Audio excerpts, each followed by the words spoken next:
Got a bad feeling about this. Boy, you always got a bad feeling about Captain something. Sarge, can you hear me? What's going on, soldier? We've got contact, lots of them, but they're not coming in. They're just tearing through us. What the? Oh no! Corporal, do you copy? Over. Mendoza, get your ass back up to second squad's position and find out what the hell is going on. But I don't have time for your lip, soldier. I gave you an order. Sarge, listen. What is that? Where's that coming from, Everywhere. Mendoza? I don't... There! Mira!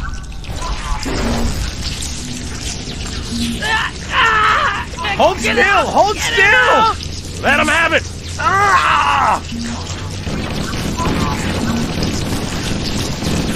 Sergeant, we're surrounded. God damn it, Jenkins! Fire your weapon! There are too many, Don't Sarge! even think about it, Marine. Oh, this is local! Get back here, Marine. That's an order. Jenkins!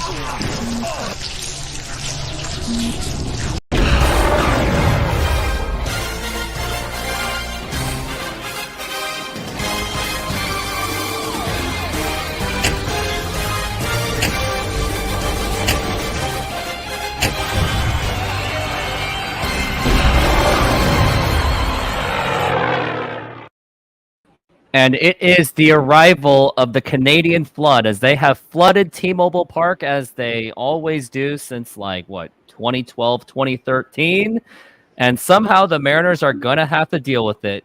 Good evening, everyone. This is Rooftop Sports along with Swinging for the Fences. And Swinging for the Fences, how do you feel about the flood? Well, that flood's been happening before 2010. I remember in the mid 2000s and the early 2000s when the Blue Jays would come into town and all of a sudden it would be Vancouver South. You know what I mean? But, you can't hate Canadians, man. Canadians are the best people in the world, man. But, I'll say this, man, when it comes to certain aspects of the sporting culture, like if you've ever been up to, or if you've ever been to Climate Pledge Arena when the Canucks come into town, you know what I mean? That gets a little chippy. But yeah, I'll tell you what, man. Sometimes those Canadians get a little chippy when it comes to their favorite sports teams, but otherwise, man, I got nothing bad to say about my brethren from north of the border, man. They're great people. But I'll say this though: how about those 7 runs last night, huh? Oh yeah, let me explain it in this way. This is how I felt about their 7 runs.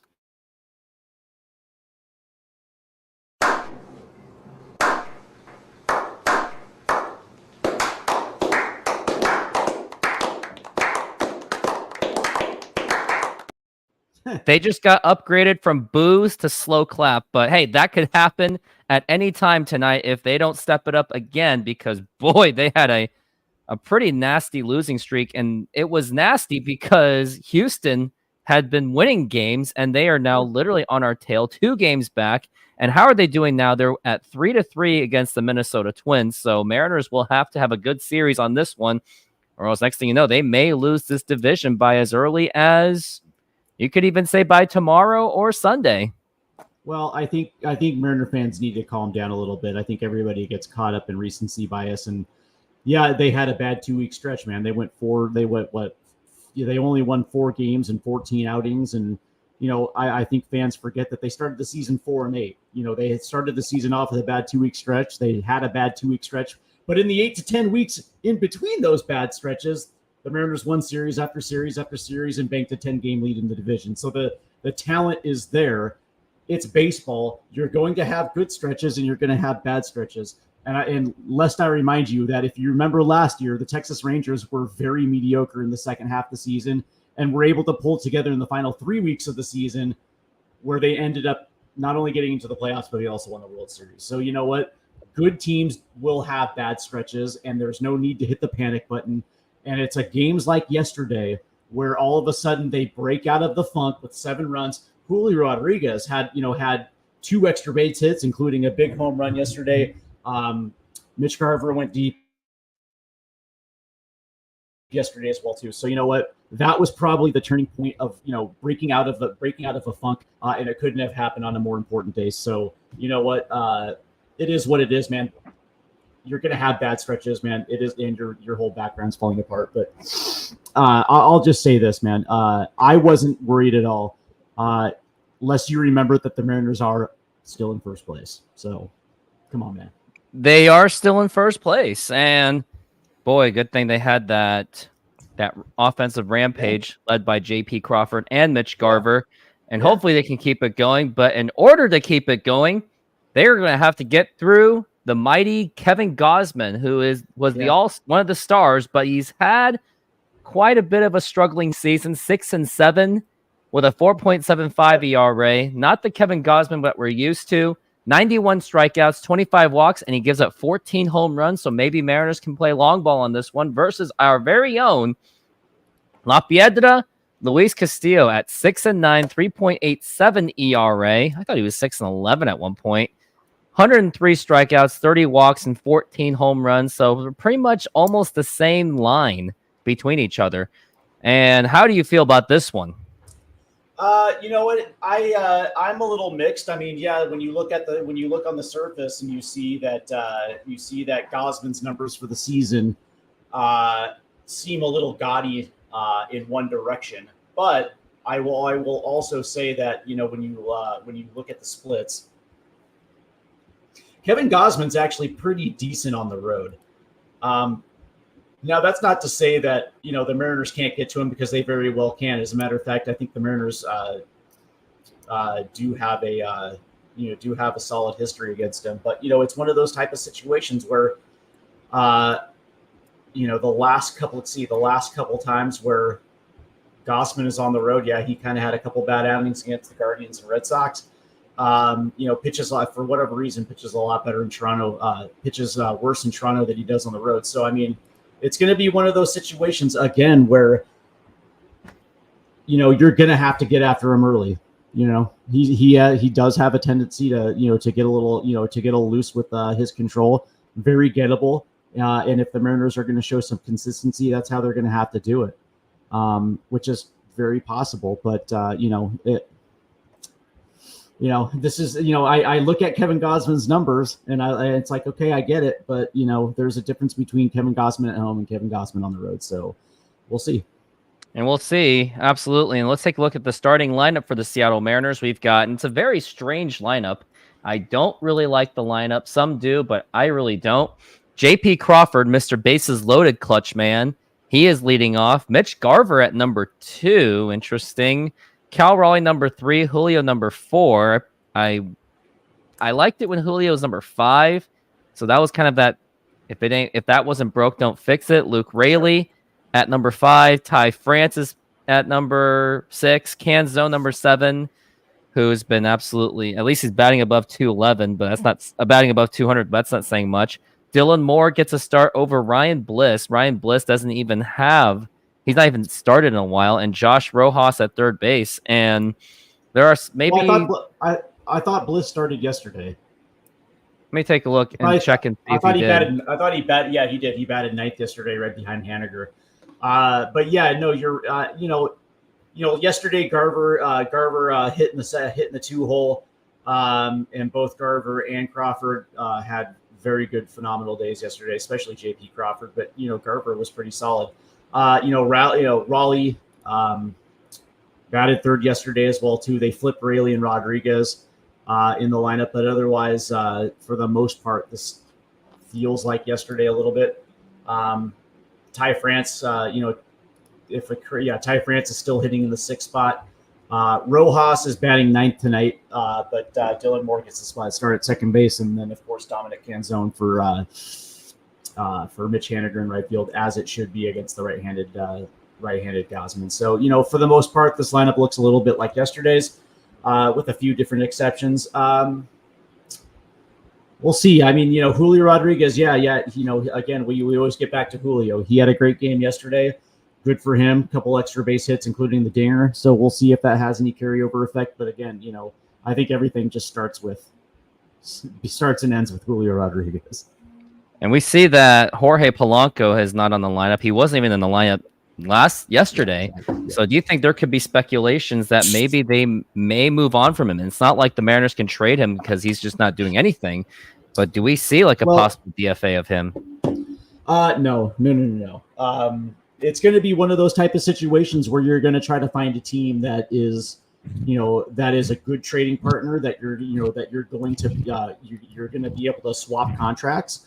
Now, when you swap a contract, you're probably going to have to send over, send along with that maybe a top prospect along to close that deal. I was talking about yesterday, Nico Horner of the Chicago Cubs. That's a perfect situation because Horner makes 10.5 this year. Polanco makes 11.5, so the salaries are pretty evened out. And of course, we're not the season's already halfway over, so you're only talking about $5 million. And for a team like Chicago, that's not going anywhere. Polanco can finish out the season in Chicago before his contract doesn't get picked up for next year. The Mariners solve a problem in their infield, which they absolutely need. And in order to facilitate that deal, you probably have to give Chicago a top prospect, something along the lines of Ryan Bliss, who I would have no problem doing that as well. So you can mix and match, and you can find trading partners that that are going to be out of it that actually would be willing to take on a guy like Jorge Polanco in a contract swap situation. But that being said, though, if they can't, if they're going to DFA a guy like that, it would probably come in August, in the beginning of August, when when they're not going to be on the hook for a lot of salary. But I just don't see them doing that. Maybe last year with a guy like Colton Wong, sure, but I don't know, man. It's Jorge Polanco is vastly a better ball player than a guy like Colton Wong. I don't know. I just don't see it, but who knows? Yeah, who knows? And it's been very disappointing to see Jorge Polanco just absolutely underperform. And also, I was distracted by the fact that Bob Ferguson, Attorney General of Washington, he had a pretty lengthy ad. And we see the other side, not trying to get all political. I have yet to see any of their campaign ads, but Ferguson, he came out with a big juggernaut of an ad. Off topic thing. Did not see that one, but into the comment section, Emmett Brown. By the way, again, the Mariners are in first place, and yeah, they've had a rough 2-week stretch, but doing nothing at the deadline virtually means that the entire front office will not be back. And if that's what you want, understandable. But that being said, the Mariners have all the reasons to add to this roster at the deadline. They're not going to do nothing, right? And even if they the losing streak extends, if they're still within at the end of this month, if they're within a wild card spot or even within 3 games of the division, they're still going to make moves at the deadline. They have to. And speak of front office, Mariners president of business operations, Katie Griggs, who became the first woman in the franchise to hold that title, did resign as of today to take on a different position in the East Coast. And honestly, I think there is more to that than just saying, I want to be closer to the family. I think maybe there could have been some friction between her and the organization. Or it could be a sign that the organizations, the ownership might clean out the front office. So this might be just a jumping ship before the Titanic sinks type situation. Yep. And you could also read into that. I know that the university, the former athletic director at the University of Washington jumped ship after 6 months, quote unquote, to be closer to home. But that was BS as well too. So who knows, man? There could be friction, but for a team that likes to be very progressive and be very inclusive, it seems kind of odd that a woman holding a prominent role like that in the organization would jump ship and bail to the East Coast. And other thing I saw was when they were showing the picture between I think they were showing Bichette, and it was supposed to be Julio Rodriguez, but for some reason they showed a picture of Mike Cameron. It was supposed to be Julio. I think there was some kind of error going on, unless there's some Mike Cameron special going on. No, I think they probably just got the graphic wrong. Oopsie. That would be my guess, but But that's that's Mariner PR for you. Sometimes they Yeah. just do that. Looks like they're laying an egg, and Blue Jays starting lineup didn't even get to that. And we got Spencer Horwitz, Bo Bichette, Vlad Jr., who just got voted in to be the All-Star, Jansen, Varsho, Snyder, Barger, Clement, and Kiermaier. And I'm a big fan of Dalton Varsho and Danny Jansen and Kevin Kiermaier. Toronto's got some players that I wouldn't mind seeing in Mariner uniforms. Hey, I hope the Mariners don't allow Vlad Jr. to leave Seattle. If by the end of this series, I expect him to be on this team. Nah, not going to happen. What I'm hoping is that the Mariners sweep the Blue Jays and stick a fork in their idea that they're gonna be competing for the playoffs this year. That's what I really hope. Like, I hope this is a sweep. Oh, it has to be. We cannot expect anything less than that. I mean, 2 out of 3. I'll be fine with 2 out of 3. 2 of 3 is probably the more realistic expectation. Yeah, you 2 out of 3 has to be the baseline expectation against the Toronto Blue Jays. Anything less would be disappointing. It looks like we are about to start, and this is brought to you by SeatGeek, and the first pitch is going to be for a ball, and we are underway here at T-Mobile Park. This is the Rooftop Sports. Use that promo code for $20 off for the next 2 games of that series. The pitch. And that is a foul ball. We're looking at strike 1 for Spencer Horwitz. He's batting .314 with 3 home runs and 9 RBIs. Yeah, he's got a 163 WRC plus, so he's been very productive. He's been cracking the ball. The pitch. Mm-hmm. And that is a foul ball on the inside, and that is going to be a 1-2 count for Spencer. Yeah, he's got a 171 WRC plus against righties, so yeah, not too bad. And we're looking at the 1-2 for Spencer. And now here is going to be the pitch from Castillo, and a swing and a miss, strike 3. And already got 1 down. Already a nice strikeout by the La Piedra, Luis Castillo.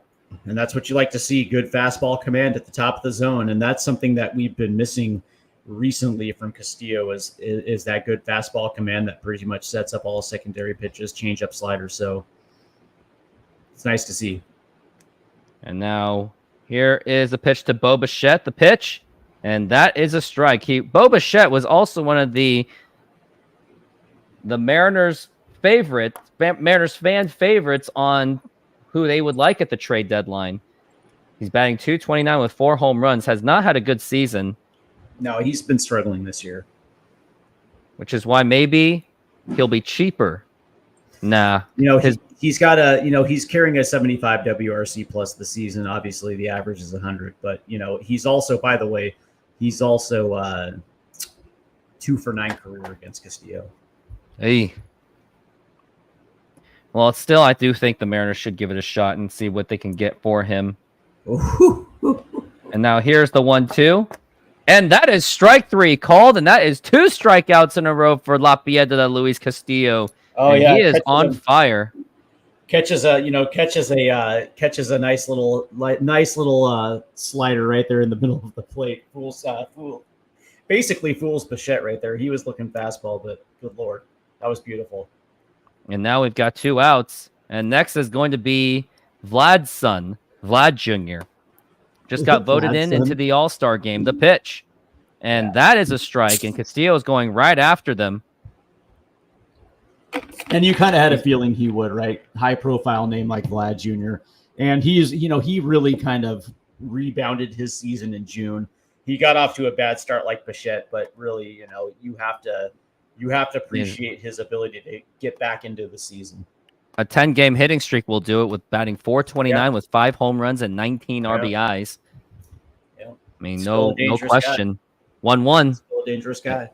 And that is outside for a ball for Vlad Jr. Home runs by season, 48, 32, and 23. And now he has 13 this season. 26 last year. Yep, that's what. Oh, right. So so he's steadily declined since his breakout 2021. But I'll say this, man, he's got a WRC plus of 142 this year, so he's definitely rebounded. Still a productive hitter. He matches lefties and righties. All he's got to do is just drop some weight. The 2-2. There it is. And that is a foul ball. No, that is a swing and a miss, strike 3.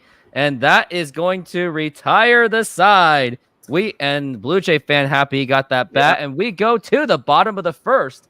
It is still 0-0. And by the way, he flung his bat into a crowd to a Blue Jay fan who was wearing a Guerrero jersey.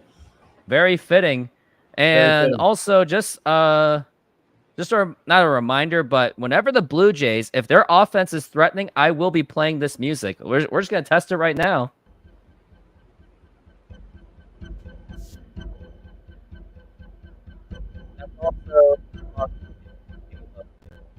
When the monsters are attacking.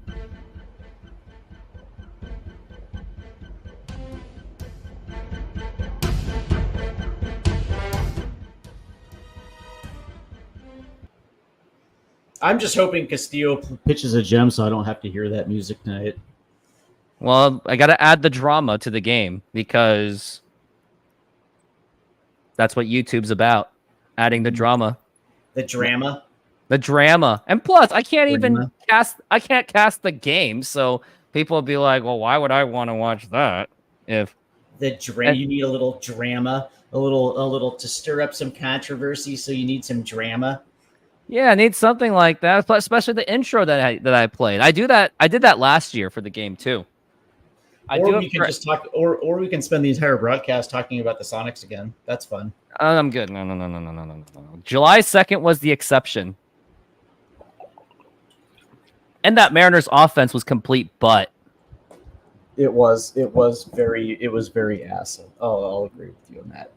It was so bad we're talking about other things. That's how disaster it was. And now we got J.P. Crawford up to the plate, and hopefully he can get it going like he did yesterday with that bases loaded clearing double, which was something that was absolutely needed, and he's going to be up to the plate. Mitch Garver, then Cal Raleigh. I would have liked to see Cal Raleigh at the cleanup spot, though. He's more of a cleanup guy than a 3 guy. It was nice seeing Clutch. I'll just say that. It was clutch by J.P. Crawford and Mitch Garver. And here's the pitch by Gosman. And that is right in the middle. Not in the middle, but that's a swing and a miss. And that's going to be a strike 1, 93-mile-an-hour fastball. JP batting .212, 7 home runs, and 28 RBIs. And the pitch. And that's going to be strike 2. JP's 2 for 12 career against Gosman. Not good. But he has hit safety in 11 of his last 15, except that was interesting. 0-2. And a swing and a miss, strike 3, down on 3 pitches. And that is going to be 1 down. And up to the plate is going to be Mitch Garver, who blasted the home run. But I am very much questioning the decision to make him a number 2 hitter. And I got to look up his career as a 2 hitter to see if the analytics even back it up, which I doubt. He hit pretty well yesterday, batting second. No, he batted second yesterday. I didn't even watch the game. That's the problem. And now here's the pitch. And that's going to be in there for a strike. Mitchell. Ooh. Mitch Garver. And here's the pitch. And now here's a ground ball. Oh, that gets right through the third baseman. And Mitch Garver is going to get a base hit. Is he going to? No, he's not going to go to second base.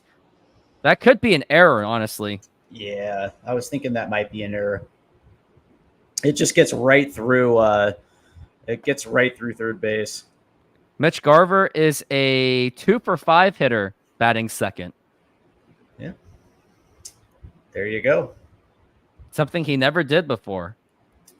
And I would imagine that's going to be an error. That has to be an error. And that is an error. And now here's the big dumper, Cal Raleigh, the Blue Jay killer. The pitch. And check swing did not go. And that is going to be ball 1 for Cal Raleigh. 17 career games against Toronto. He's hitting .295, 10 home runs, 19 RBIs, and an OPS of 1.153. Impressive, the pitch. And now here's a ground ball. Is that God gets right through for a base hit. I thought that was going to be a routine double play, and that little that little box thing kind of got in the way, so I couldn't really see much. But now there's men on first and second with one out, and now it's up to Julio Rodriguez to be the hero. A nice, good golden opportunity for Julio to see if there's any carryover from yesterday. And again, I'd like to see some pull side power from Julio. Let's do it. Let's do it, Julio. Let's keep carrying that momentum. The Big Mo. The Big Mo. 5 RBI with runners in scoring pitch. position yesterday. And a swing and a miss. I said, it looks like he knows what he wants. He wants that homer, but we're like, Julio, just let the runners run. Just get them to run. Batting 247. Ooh, 8 home runs and 30 RBIs. The pitch. And that is a foul ball. Strike 2. Already down on strikes so far. 2-seamer running in on his hands, a foot in on the right-handed batter's box, and he swings. Not exactly an ideal swing. And also, it's 4-4, Houston and Minnesota, with men on first and second. The plate discipline from Julio. It's awful. Imagine if he had a tenth of a discipline. Imagine if he was just like baseline mediocre. That would be a lot better than what we've seen so far from Julio. When he said, "Oh yeah, by 2023, when I hit 32 home runs, had a great August." No, that wasn't good enough. I'm going to do better than. Yeah, good job. Talking a big game. Well, he definitely is a second half player, so we'll see. And he's batting 286 with runners in scoring position. And here is the pitch, and that is low, and that nearly gets away, but that was a stop by the catcher. Still going. It's going to be a 1-2 count for Julio Rodriguez. You know, I saw a lot of Mariner fans on Twitter saying how they didn't like fans booing, but I'll tell you what, it must have helped yesterday. It definitely had to help, but nobody wants to admit that. Now here's the 1-2. What? No, bad Julio. That is what gets you a boo. And I hope I have some bad Julio. That was terrible.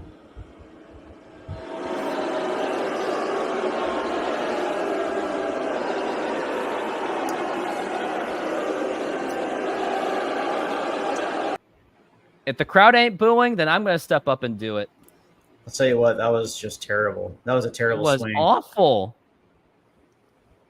And now here is Luke Raley. Now we got 2 outs. The pitch, and that is low for a ball. Julio would have swung at that one. Well, Raley's 0 for 3 career against Gosman, so better, a good time to kind of break out of the 0 for 3. This would be a great opportunity. We're looking at the 1-0, and here's the pitch. And a swing and a miss, strike 1. Luke Raley with runners in scoring position. He is batting 320 with a home run and 14 RBIs. And this is what I was talking about pregame, is taking advantage of early opportunities, because Gosman's going to give them to you. The pitch. And now here is a fly ball to deep left field. They're still running. And is that still going? And that is going to be, I think that's caught. And what a catch by Varsho. And he caught that with the sun in his eye too, possibly. And that is going to retire the side. It was good hitting by Luke Raley, but the old dreaded Marine layer just happened to get to it. Yeah, the Marine layer. Or it was good defense by Dalton Varsho. It was great defense. Because at first I thought the center field was going to make a play, and I was like, why is Varsho crashing into the wall? Like, I was like, wait a second. Oh, it was okay. Varsho makes a great catch. I was like, what is he doing? Just too much air. That ball just had way too much air. Yeah. What was that old quote from Major League? Too high. Too high. What do you mean too high? You mean who gives too a far? shit? It's gone. You mean too far. No, we need it to go too far. That's the thing. And we do have quite a presence between the two of us on the Twitter X. So Twitter X loves us. Twitter X. Yeah, Twitter X. Yeah. I guess Elon Musk, he probably appreciates my non-progressive approach. And YouTube is just not having it, I guess. I just don't give a shit. I guess that's really what it comes down to. I'm not trying to blow up your, I always keep it within the bounds of good taste. But you know what, though? I mean, this is supposed to be fun. That's why we do this for fun, right? So, I try to have as much fun as I possibly can within the boundaries of good taste. But when it comes to this baseball team, I'm literally just going to tell it just like it is. There was a reason why we talked about Sonic basketball for 2 hours a couple nights ago, because there was nothing going on the game that was worth even talking about. That was actually really fun. Hey, what do you think of this idea?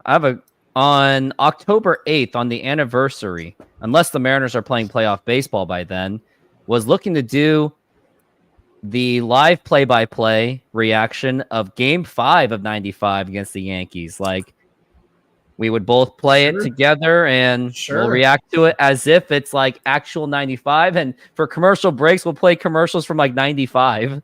I'll tell you what, man. I think David Cohn started Game 5 for the Yankees. That was he did. He pitched like 150 something, and had the Yankees won, he would have been more remembered for that. I'll tell you what, man. David Cohn was a beast. He really was. And we're looking at the 0-1 to Jansen. Now here's a line drive foul. That was a rocket, though.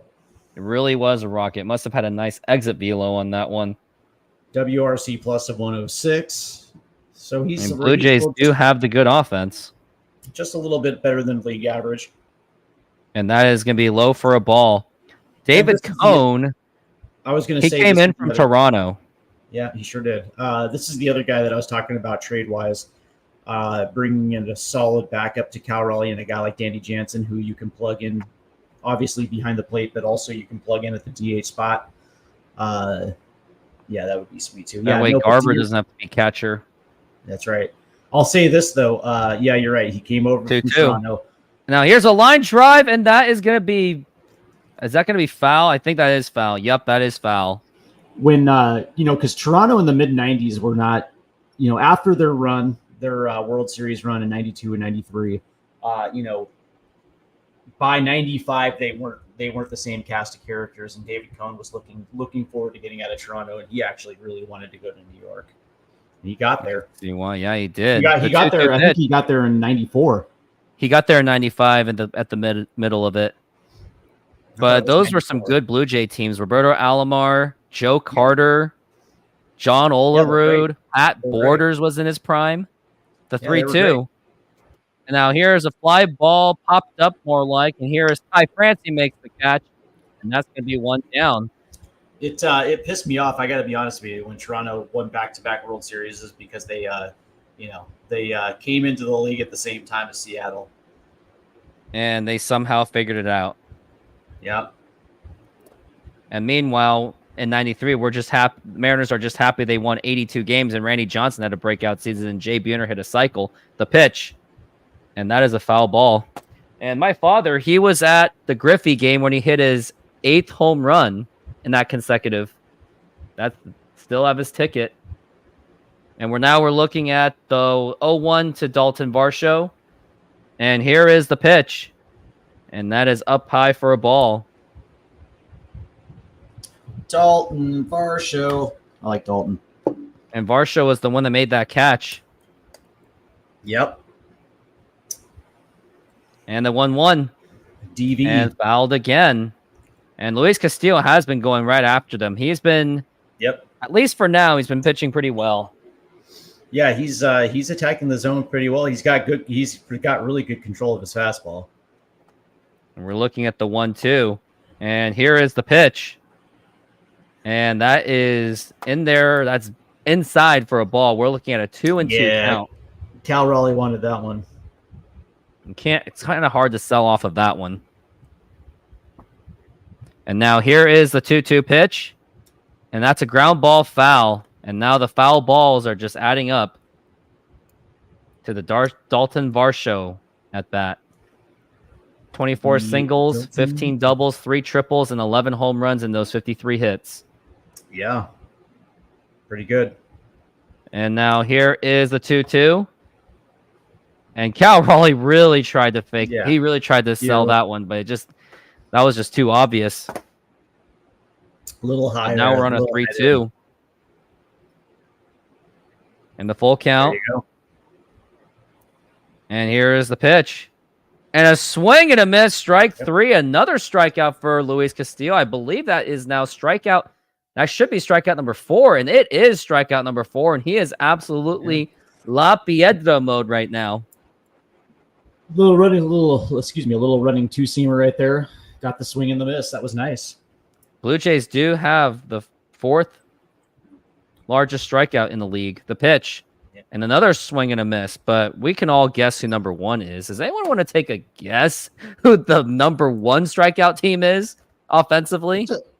I'll tell you what, man. Davis Schneider has a beautiful Tom Selleck mustache, man. I'm captivated by that. And now here's a fly ball to left field. Luke Raley's going back. And he makes the catch, and that is going to retire the side. That is going to be another 1-2-3 for the La Piedra. We go to the bottom of the second, and it is no score. You know, the Mariners can't waste opportunities to score runs like they did in the bottom of the first. They're 2-1 with 1 out and the opportunity to drive in a run. Julio strikes out badly on basically 2 inside fastballs, 2 swing and miss on inside fastballs that he shouldn't swing at. And then, you know, Luke Raley actually put a nice little charge in the ball, but, you know, unfortunate that it was caught. But, you know, they're not going to win this game if they squander opportunities like that. Yeah, especially when Julio's swing was like a child swing. Yeah, that was goofy, man. That was goofy. That's like, if you saw that at Little League, then okay, fine, whatever. But this is Major League level. We shouldn't be seeing that. I agree. And I've seen ball players where I see bad swings, but then again, it's Little League, so it's like it's not that big of a deal. I mean, you know, I've seen it at the Major League level when a batter is fooled. You know, Julio was 100% fooled on that one, but you know, it doesn't make it any better considering that you know, Julio's been struggling. So, you know, it just amplifies it and makes it even worse. But you know, when a batter is 100% fooled, you know, they look goofy swinging the bat. And speak of how bad this Mariners offense has been, like the fact that no Mariner was even voted into the All-Star game says it all. And honestly, I really wish that whole you send one player, at least one player. I don't even want the Mariners to do that. Well, they're going to have to. So you're probably going to pick the best pitcher out of the it's going to be Logan. I think it's going to be Logan Gilbert. He's the most consistent. But the thing is, I hope that there's no backup options for any of them because none of the offensive players have even warranted. Like, even Julio's name is not going to even do it. Well, last year, Julio did not deserve to be in the All-Star game, did not deserve to be in the Derby, but of course, it was in Seattle. Seattle did it. So, of course, they're going to figure out a way to get Julio into the All-Star game, but this year, it's not happening. When you only have 7 home runs and you're out homered by Dylan Moore, nah. Yeah, I mean, no. Like, you can't. Julio didn't deserve it last year, but you understand because the game was in Seattle. So you have to have a Mariners presence. But it's about the brand. He has not earned the right to be in the All-Star game. No, and he needs that humbling. Yeah, you're absolutely right. You're absolutely the 0-2 and a check swing foul. I didn't really blame Ty France for that check swing because the way that was pitched, umpires can call that a strike. Even if it goes above the strike zone, they still might call that a strike. So I didn't really blame him for check swinging that. But you also knew that he was going to try to swing at it. That dude can't lay off the high fastball at all. 0-2, up high for a ball. And Ty France struggles against righties, 99 WRC plus. But as against lefties, 123. Yeah, he's right at league average against righties. And now we are looking at the 1-2 for Ty France, and here is the pitch. And that is low for a ball. Good eye. That could have been easily been foolable. For a guy who's only hitting 230, I mean, he's getting on base at a pretty decent clip. 320. Considering how terrible he's been, he's still somehow finding ways to get on base. The 2-2. And that is a foul ball. That's going to still be 2-2. If he doesn't rebound in the second half, he's probably going to be a non-tender candidate. He may be goner. Yeah. 7 runs yesterday. They're still talking about it. Honestly, we got to move on from that. I mean, I already forgot about it. Yeah, for sure. 2-2. It was and nice a swing and a miss, strike 3. It was nice to see the Mariners break out for a 7th spot, but yeah, you have to move on. That was yesterday, and now you have to focus on the Toronto Blue Jays. If they're telling us to move on from the negatives, sometimes we got to move on from the positives. And here is Dom Canzone, batting 7th in the order. The guy you never really had much high hopes for, which I don't blame you for. 211, 7 home runs. The black hole, Mr. 211. He is a black hole, and somehow he has just as much home runs as much as Julio, and he's been doing it with less time. A 292 OBP, slugging 6. Yeah, and there he is right there. And there's a fastball right there that he takes. 1-0. He takes a fastball. Yeah, I saw that. Yep, you are correct. And it's like, come on, Tom. There's a good pitch. That was your meatball pitch where you could have had the Griffey-esque swing. Not saying it would be Griffey-esque, but at least it's a beautiful swing of your own.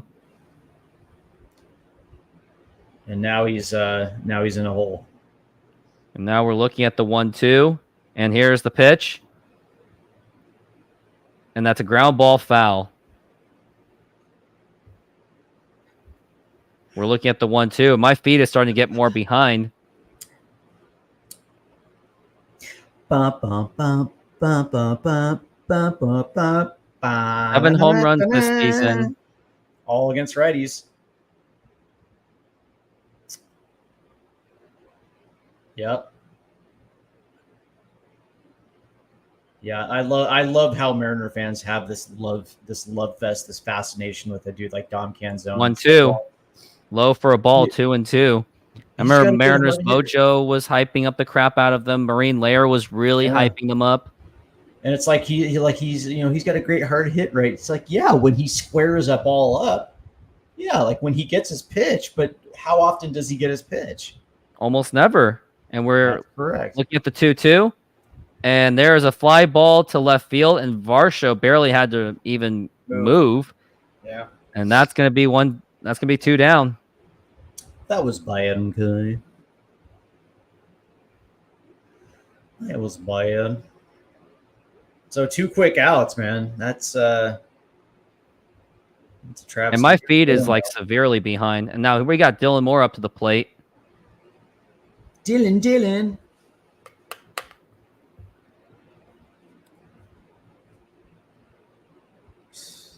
And now here is the pitch. And that is in there for a strike.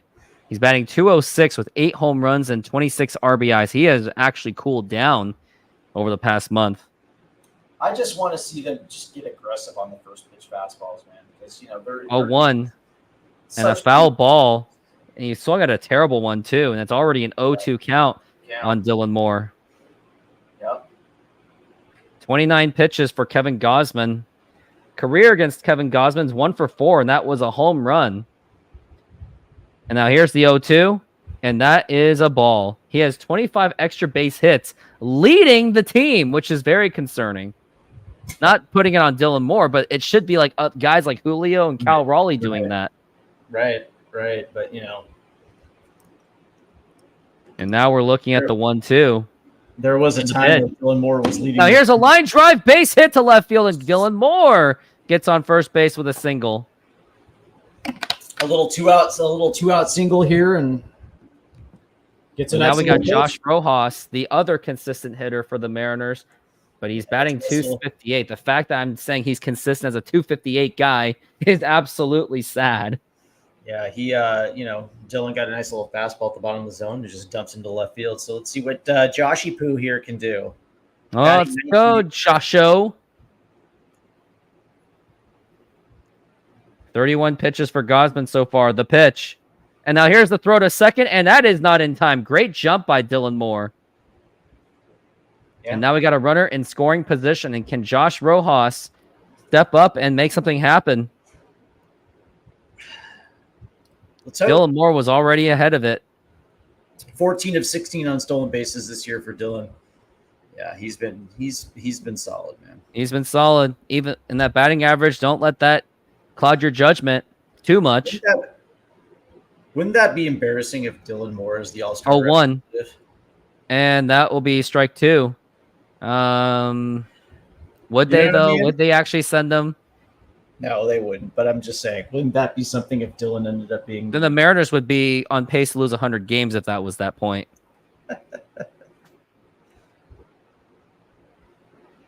Now here is the 0-2 pitch, and that is up high for a ball. My favorite, lone all-star selection for the Mariners in their history was Daniel Vogelbach of 2019. That one was my favorite lone selection. And then after that first half, he flamed out. But the biggest robbery of that was he should have been in the home run derby that season. 1-2. And a swing and a miss, strike 3. And he got fooled on that one. And that is to retire the side. Wasted opportunities. Another wasted opportunity. And I'm going to do my part again.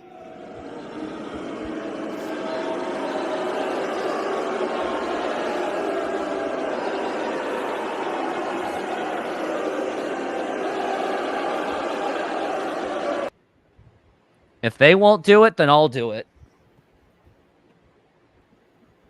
And one day I'll be tired of doing that. I mean, I already am tired of doing that. Oh yeah, that was iffy. That was iffy, man. Low pitch in the zone, and you get big eyes to you get the big eyes to come through in the clutch, and you end up over swinging, and you get out front on a change up low in the dirt, and it's the opportunity. I mean, it's just a discipline issue, and they're so desperate to hit with runners in scoring position where this happens, man. It really does. And I'm looking on Twitter X that there is quite a bit of people saying that a lot of Blue Jays do outnumber, and I've seen a lot of Mariner fans on social media complain about man, too many Blue Jay fans. And one time I got into this conversation with someone, I was like, okay, then show up to the game, buy tickets, bring your friends. Right. And then they're like, no, Blue Jay fans are so annoying. And then I just immediately said, you are part of the problem. Yeah, no, I mean, if you have a problem with Blue Jay fans filling your stadium and out voicing, out louding Mariner fans, show up to the stadium and drown out their cheers. That's the only way. Yeah, and I'm even giving you my promo code Rooftop Sports for the $20 off. I'm paying you $20 to go to this game. And now here's the pitch, and that is probably going to be a ball, as that was on the inside corner. Addison Barger batting $158 on the campaign. Yeah, let's hope it keeps it down like that. The youngster. At least for this series, the pitch. And that is going to be another ball. 2-0. I know there's something weird about his batting stance where he's got that high leg kick, the out front high leg kick, and I don't know. It seems kind of weird, but these kids today with their newfangled batting stances. 2-1, and that is going to be a foul ball. They think they're so cool with their flowing hair and their hip shoes. Which batting stance is your most favorite? That's a good question. I was a fan of 2-2, and that is a foul ball. Oh, Jay Buhner's had the best, man. That open stance where he was open stance, where he's rocking back and forth. Oh yeah. I think mine is Brett Boone. Yeah, Boone. He had a good one too. And it's that strike 2 batting stance. I don't know. I was kind of a fan of Ichiro's too. 2-2. Now here's a ground ball, and that could be trouble to throw to first, and that is in time. Good hustle play by J.P. Crawford, and that's going to be 1 down for the Mariners. Hustle. Nice hustle by J.P. Crawford. Now my favorite weird batting stance is Craig Counsell. Wait, it's like this. Who was the guy who played for Baltimore that had that really funky Brady Anderson? Tony Batista. Tony Batista. There you go. Yeah, that was. It was like that was some gross batting stance right there. Yeah, that was a gross batting. I'm pretty sure that caused injuries over time. Yeah, because he literally stood open face and then he kind of cocked back a little bit to It was weird. Yeah, I'll tell you what, Craig Counsell did have a very weird. Mickey Tettleton had a pretty cool stance, though. If you remember the Mick. Yeah, he Former- delayed the former Mariners' playoff Yeah. appearance. Yeah, former Baltimore game. Oriole, former Texas Ranger. Mickey former Tettleton Detroit hit 2 Tiger. home runs on the final day of the Mariners versus Texas of '95, which forced the 1-game playoff. Yeah, man, Mickey Tettleton. And now here is the 2-1, That dude and was that is really fouled good. again. Cal Ripken had like 1,000 stances. He always changed his batting stance. It's pretty amazing skill where you change your batting stance and you can still hit. That is a pretty amazing skill, but I like the steady guys like Edgar. Do who too. Basically, And now here's a fly ball to right field, and Canzone is still running, and he is making the catch, and he caught it in the sun. What a Yeah. catch by Canzone. Like, although Canzone's not exactly known for his bat, his defense, not that he makes up for it, but he does have a solid range cover. yeah, he made a great catch. To do. No I'm gonna doubt about it. In the sun, Outfield. battling battling the light to pick up the ball out there. And, I'll say this: it's nice having a solid defender in right field. No disrespect to Mitch Haniger, but it's nice having a good defender out there. There are some people saying that maybe the Mariners should DFA Mitch Haniger, and his contract's going to be up because he has a team option, but I don't think the Mariners are going to He's pick up got that an op- option. He's got an opt out. It's all a player. Oh, it's a player option? I thought it was a team. I'm going to check and see. And as Luke Raley makes the catch, we go to the bottom of the third. It is still nothing. That's why there's a lot of trade talk.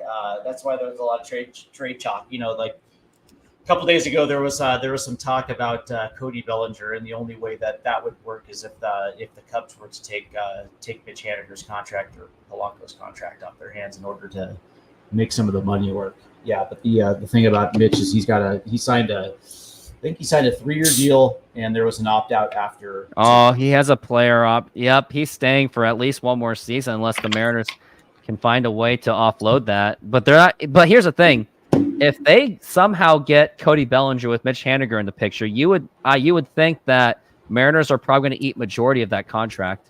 Well, what they would have so what they would have to do is so the Cubs would have to take on Mitch Haniger's contract, and also would have to send some money to Seattle to offset some of it, just to make it palatable. But in order to do that, you would have to give the Cubs a couple top prospects in order to make that work, which I don't have a problem doing if you like the idea of Cody Bellinger in a Mariner uniform. I don't know how you. They could have done it. They could have done it on the cheap. When how do you feel about the idea of Cody Bellinger? We have to do it. But the one thing I will say is, I think even if the Mariners brought him instead of Teoscar Hernandez on that 1 year, I do fear that maybe Cody Bellinger still wouldn't have had that same type of year because Chicago's the one that rejuvenated his career. I think that Cody Bellinger profiles well to T-Mobile Park. He got the short porch and right, and his bat profiles well. Pull hitting left-handed bat profiles well to T-Mobile. I like the fact that he can play multiple outfield positions and first base, so he's very versatile, very useful. Yeah, very versatile, very useful. I think it would definitely be an upgrade. I just don't see Chicago unloading anything because they did go all in on Craig Counsell, so maybe they'll write this off as maybe just a bad season or just a bad stretch. Yeah, they've already let it publicly known that they're taking contracts on a lot of they're taking phone calls on a lot of guys, so they're going to be selling this year and they're going to retool. Are they? Replenish. Yeah. Oh wow. They're going to retool and replenish, which is a smart thing to do because I mean even last year, for as good as they were last year, they were also very limited. And what they need is Chicago really does need to raise their bottom floor. We're looking at the 1-1 for JP Crawford, and now here's the pitch, and that is a foul ball. Bad swing, bad choice of swing by JP. Yeah, that was you get a fastball low, and you get a fastball low, and you thought you might be able to do something with it, maybe go the other way. Instead, it was a foul ball. And now we're looking at the 1-2. And now here is the pitch. And that is fouled again. 354 OBP in the last 15 games, so he's hitting a little bit better. Obviously, 3 RBI yesterday against the Orioles. Orioles. Looking at the 1-2. Orioles. And now here's the 1-2. And that is outside for a ball. Good eye by J.P. Crawford for once on that one. Yeah. I get the impression there's a lot of Mariner fans that would like to see some sort of collapse because it would mean the end of Scott Service and Jerry 2-2. Dipoto. And a swing and a miss, strike 3. And that is going to be 1 down. I don't know how I feel about that. Getting rid of... Well, no, Scott just Service. to lose and to crater just so Dipoto and Service aren't back next year. I don't know. I think it's a loser's mentality. I don't like the idea, especially considering the Mariners are still in first place. And we got Mitch Garver up to the bat. And now here's the pitch. And that is low for a ball. Like, far be it for me to tell any fan how to fan, but it's absolutely just ridiculous to think that you're gonna crater just because you don't like the president of baseball operations or your manager. By the way, the 1-0. Astros have taken the Astros. I have saw taken that. 7-4. 7-4 lead, so Mariners must win. It just sucks. It's just that Astros know when to win and know when to lose. Well, you knew the Astros were going to get better. They just started the year not healthy, and now they're up in full force with the exception of JP France, the 1-1. And that was right down the middle, and that's going to be strike 2. Yep, chases a fastball, and that was literally right in the contact zone, and he just swung right through it. This team is not a good fastball hitting team, and that's actually a very concerning. Yeah. The 1-2. And now here is a fly ball to right field, and that is going to be fielded, and he makes the catch, and that's going to be 2 down. Away. At least he made contact on that one.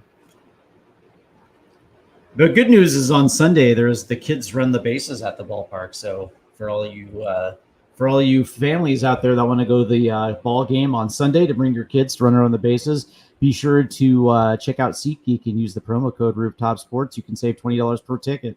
Just saying. Yes, save it for the kid. Now here is Cal Raleigh up to the bat. I'm hoping that he gets a home run today because he does kill the Blue Jays with homers. The pitch, and that is outside for a ball. You got a nice Cal little Raleigh seeing is eye 1 for single in 1. the first inning. Got a nice little seeing eye single in the first inning. It was A little nice. grounder with eyes. With that little statistic screen thing popping in the way. The 1-0. And that is going to be a strike. We're looking at a 1-1 count. Yeah, it would be nice to see Cal pull something and maybe drop it in for a double. And now we're looking at the 1-1. And now here's the pitch. And a swing and a miss, strike 2. That was bad. Fastball away, swinging, fishing. The discipline's just not there, and Mariner fans just fail to see it. They're like, well, but Scott Service does a good job connecting with his... Yeah, who cares? Yeah, whatever, man. Tell that to Greg Berhalter. Like, any monkey can do that. It's like, yeah, that's cool, man. So, yeah, you like your coach. 1-2. Are you getting the desired results? No. And eventually, these players that they were built through the farm, they're eventually going to have no more respect for Scott Service anymore. Yeah, I mean, they've both been around for 9 years, and only once did we make the playoffs. See the hard work pay off. Well, that was 2-2. the thing, right? It was 3-2. The goal was just to end the drought. So they ended the drought, and it's like, what's the next logical step? Obviously, winning the division, and it's like, you're in the catbird seat right now, and if this thing goes sideways or it gets derailed, that's like the word. That's like the 3-2. worst possible. And that's a scenario. foul ball, and Cal Raleigh's fighting it off. And thanks to remember when Kevin Gausman was the Game 2 pitcher of that wild card series, where the Blue Jays jumped out to like an 8-1 lead, and the Mariners came all the way back to win. Came roaring back. Carlos Santana's home runs, the George Springer collision. The 3-2 pitch.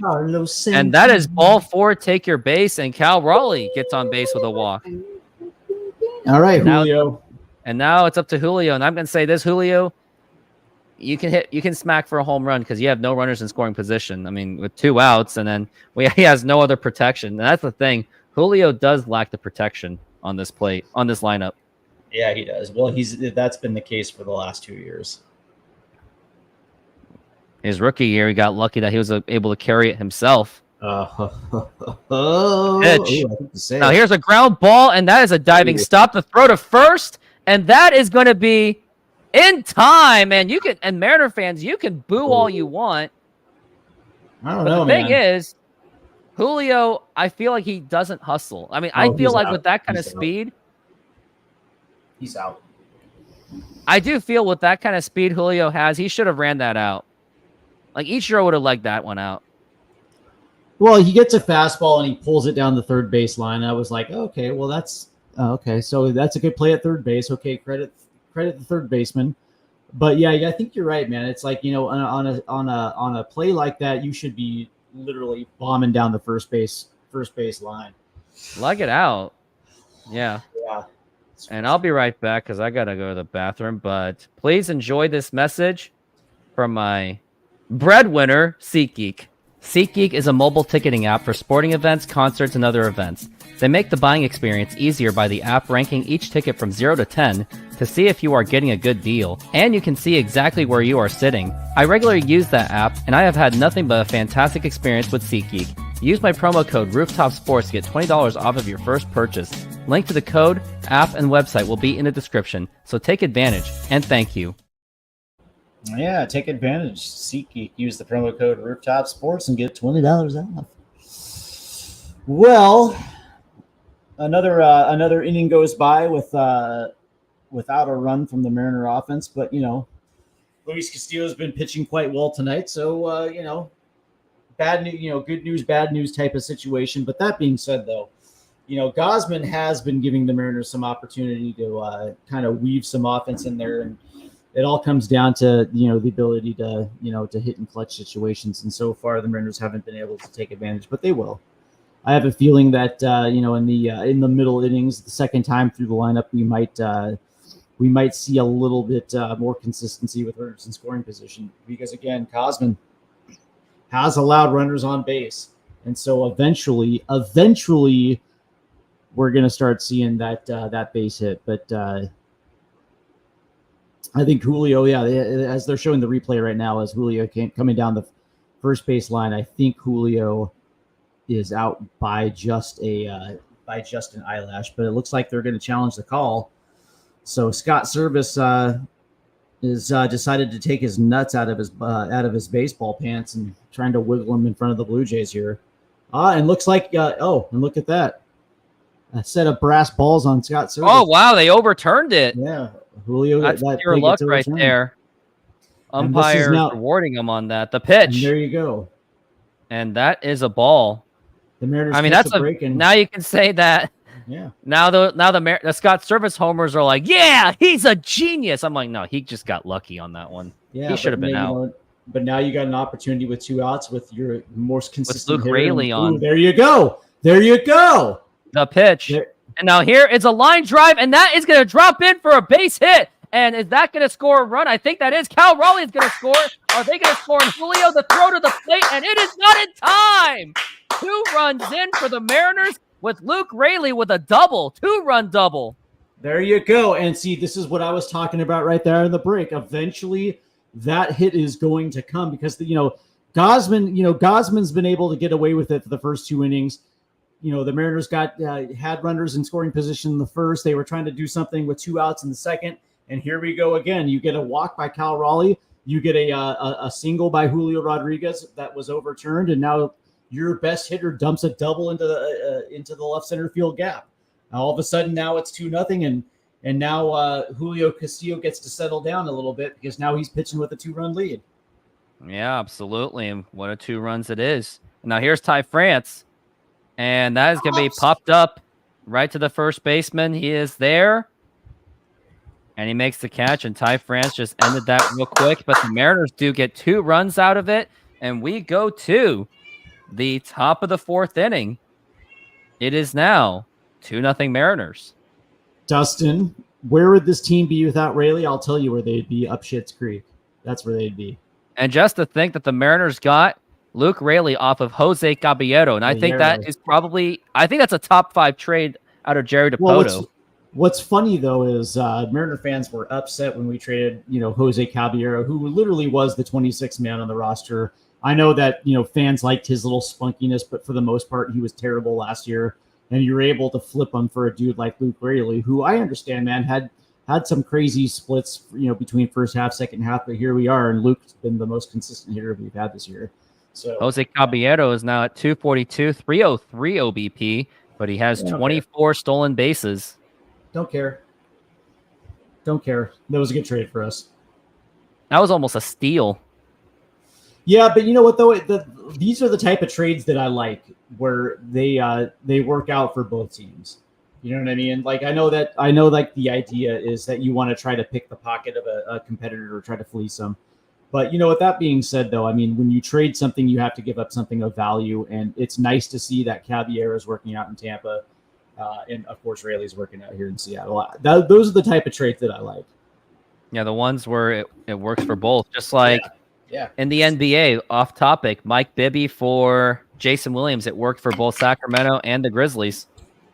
Grizzlies needed that spark of a player to put butts in the seats, and Mike Bibby needed that more consistent point guard play because Jason Williams, as talented as he was a turnover machine. Dude, I was a big fan of White Chocolate. But, it's funny. Justin says they're telling us France has a WRC of 106, meaning that technically he's above average. That is the best proof of these analytics complete. But I'll tell you what, though, right? But the eyeball test, by the way, does the eyeball test tell you that Ty France is league average? To me, that's what it really comes down to. You can spit stats all you want at me. And some of it is very factual, but the eye test never lies. Spencer Horwitz is up to the plate. He's now he's a 1-0 count on him. The pitch, and that is going to be low for a ball. And Cal Raleigh tries to frame it. By the way, White Chocolate went to the same high school as Randy Moss, and there was a lot of good high school because both Randy Moss and Jason Williams were on the same high school basketball team. And that kid was electric in high school. Very good in college. And they played together in basketball, yeah. Yeah, they went to the same college too. But I'll say this, man. Jason Williams was. I thought he was fantastic as a all a young four player. Take your base. And with what's no funny outs, is by the way. He kind of disappeared for a while, and then he came back later in his career, and he was playing at an all-star level. I like Jason Williams.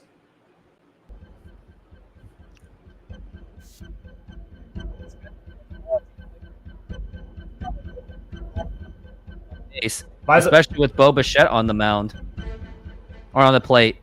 Yeah, it's not one of those moments, man. It is for me. I'm already overreacting.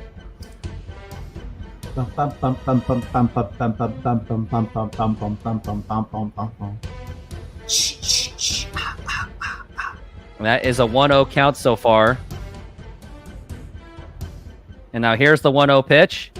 And that is a strike. You're killing me with this music, man.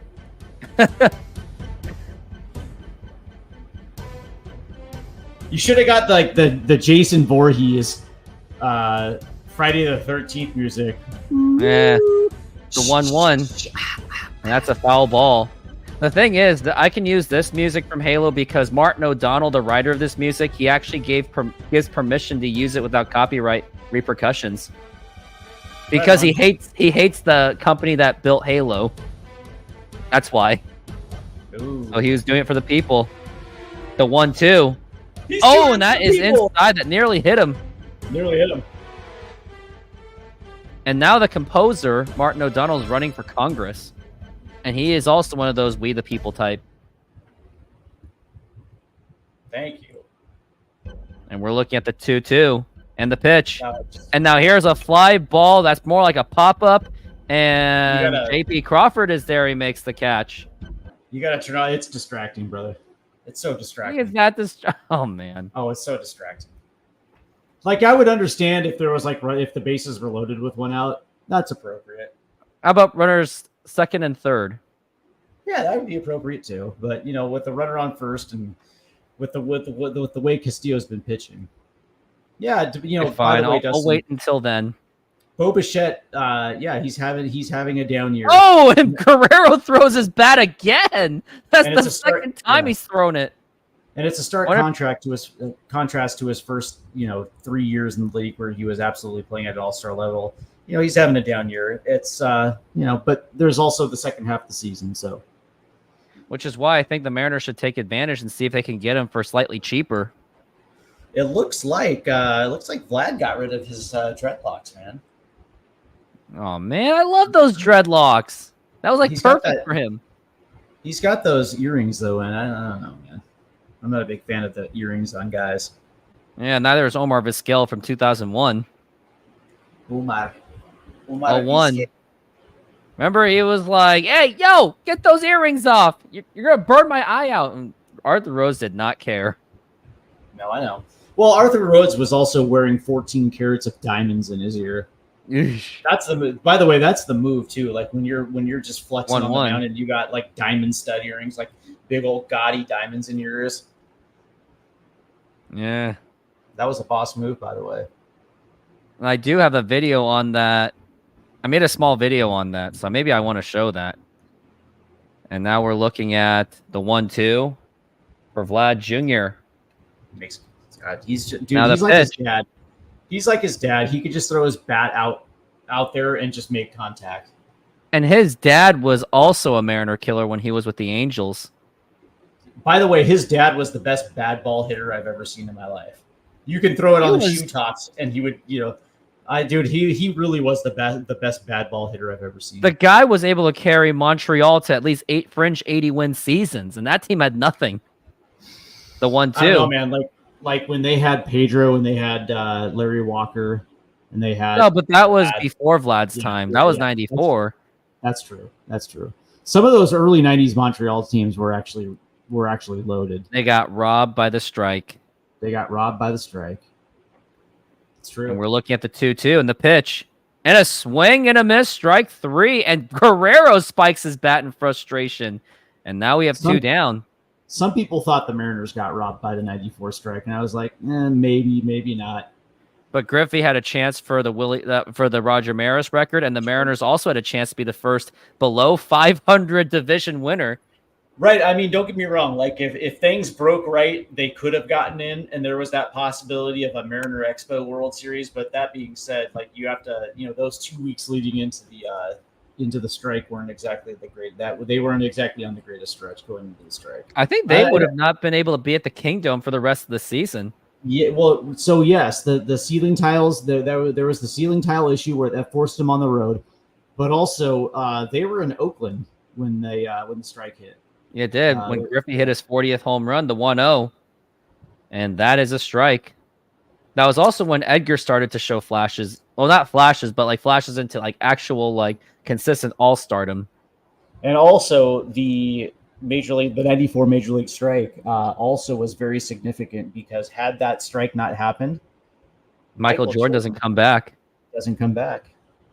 Because he would have made the majors in 95 at some point in the 95 season. He would have. He was coached by Terry Francona. Little do people know. Yep, Birmingham Barons, man. Tito Francona. Alabama. The guy who I think should be the Mariners manager right now. He should, just like you said, Theo Epstein as a possible GM. The pitch, and that is a ball. And he's still jobless, isn't he? Theo Epstein. No, he works for Major League. Well, technically, yes, but he works for Major League Baseball. But you hire him as the new president of baseball operation. Let him. He's only 50 years old. Yeah, dude, you hire him as the new president of baseball operations. He hires his GM, who hires their 2-2 new coach. Swing and a miss, strike 3. Another side retired by Luis Castillo. Now 6 strikeouts. He is having himself an absolute gem. We go to bottom of the 4th.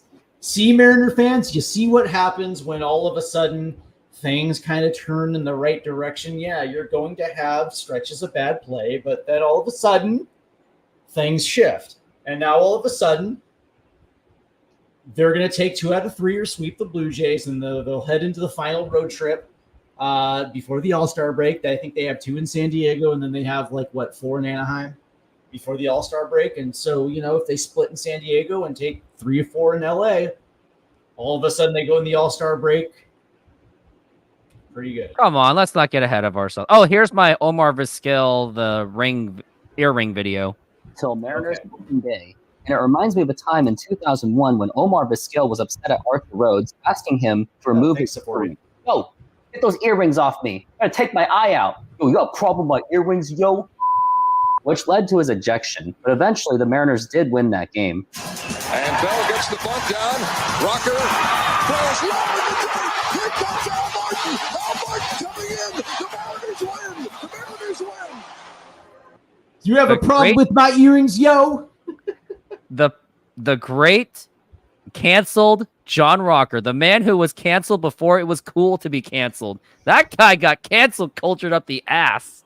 John Rocker was the man, though. And he had when he was in his prime in Atlanta, that dude was untouchable. Thank you, Zafori. Thanks for the and remember when after he said all that stuff about New York, including throwing shade at us Koreans. How dare you, John Rucker? Anyways, he also, by the way, he also threw shade at Jews too. And me being half Jewish, I was like, whoa, John, listen, dude, calm down. I can appreciate it's buddy, I can appreciate your pitching, but I was like, dude, I think you need to pump the brakes on taking pot shots at Koreans and Jews and Muslims, and it's like, dude, that dude threw shade. That dude threw shade before throwing shade. He even attacked white people because he said Russians, so he basically attacked everyone. So everyone got a share of offense. The only thing he didn't do was drop an N-bomb. I was like, that's the only thing he had left to do. And it's like, dude, because he's he was kind of inching close to that line too. And I was like, oh, here it comes. Here, he didn't do it. I just wanted to see I just wanted to see a complete meltdown. I wonder what. And that pretty much was the 0-1. And now here is a line drive to the glove. But my other favorite part of the John Rocker thing, when he was pitching against the Mets, big security, big surprise. He had that apology video on the huge Jumbotron. He's like, hey, I'm sorry, everything. I went soul searching. And as soon as it was done, boos that could have caused an earthquake, and I think it did cause an earthquake. Well, what's funny is he was forced to apologize, and his apology meant absolutely nothing because he didn't mean it. Pointless to do it. He didn't mean it. Nobody, he didn't mean it, and nobody took it as as a serious apology. It was almost like it was not even necessary. It actually made it worse, arguably. That's exactly right. They should have just left it alone. But he was in a position where he had to apologize. 0-1. John Rocker. I wonder what that dude's up to these days. I wonder if he's hanging out with Lenny Dykstra. Oh no. Lenny's also a madman too. Lenny Dykstra, the guy who was, I think it was with Billy Beane at one point. The 0-2. Lenny Dykstra, man, Lenny Dykstra made something crazy in his career, like $60 million, and he blew it all. And then he got in trouble for setting up a ring of car thief. He was set up a ring of car theft. You know what I mean? He was like a mastermind. Yeah, and he had I think he had to do time, man. 2-2. Yeah, Lenny sounds like he was trying to do a little soprano thing. Yeah, he got caught. Cocaine's a hell of a drug.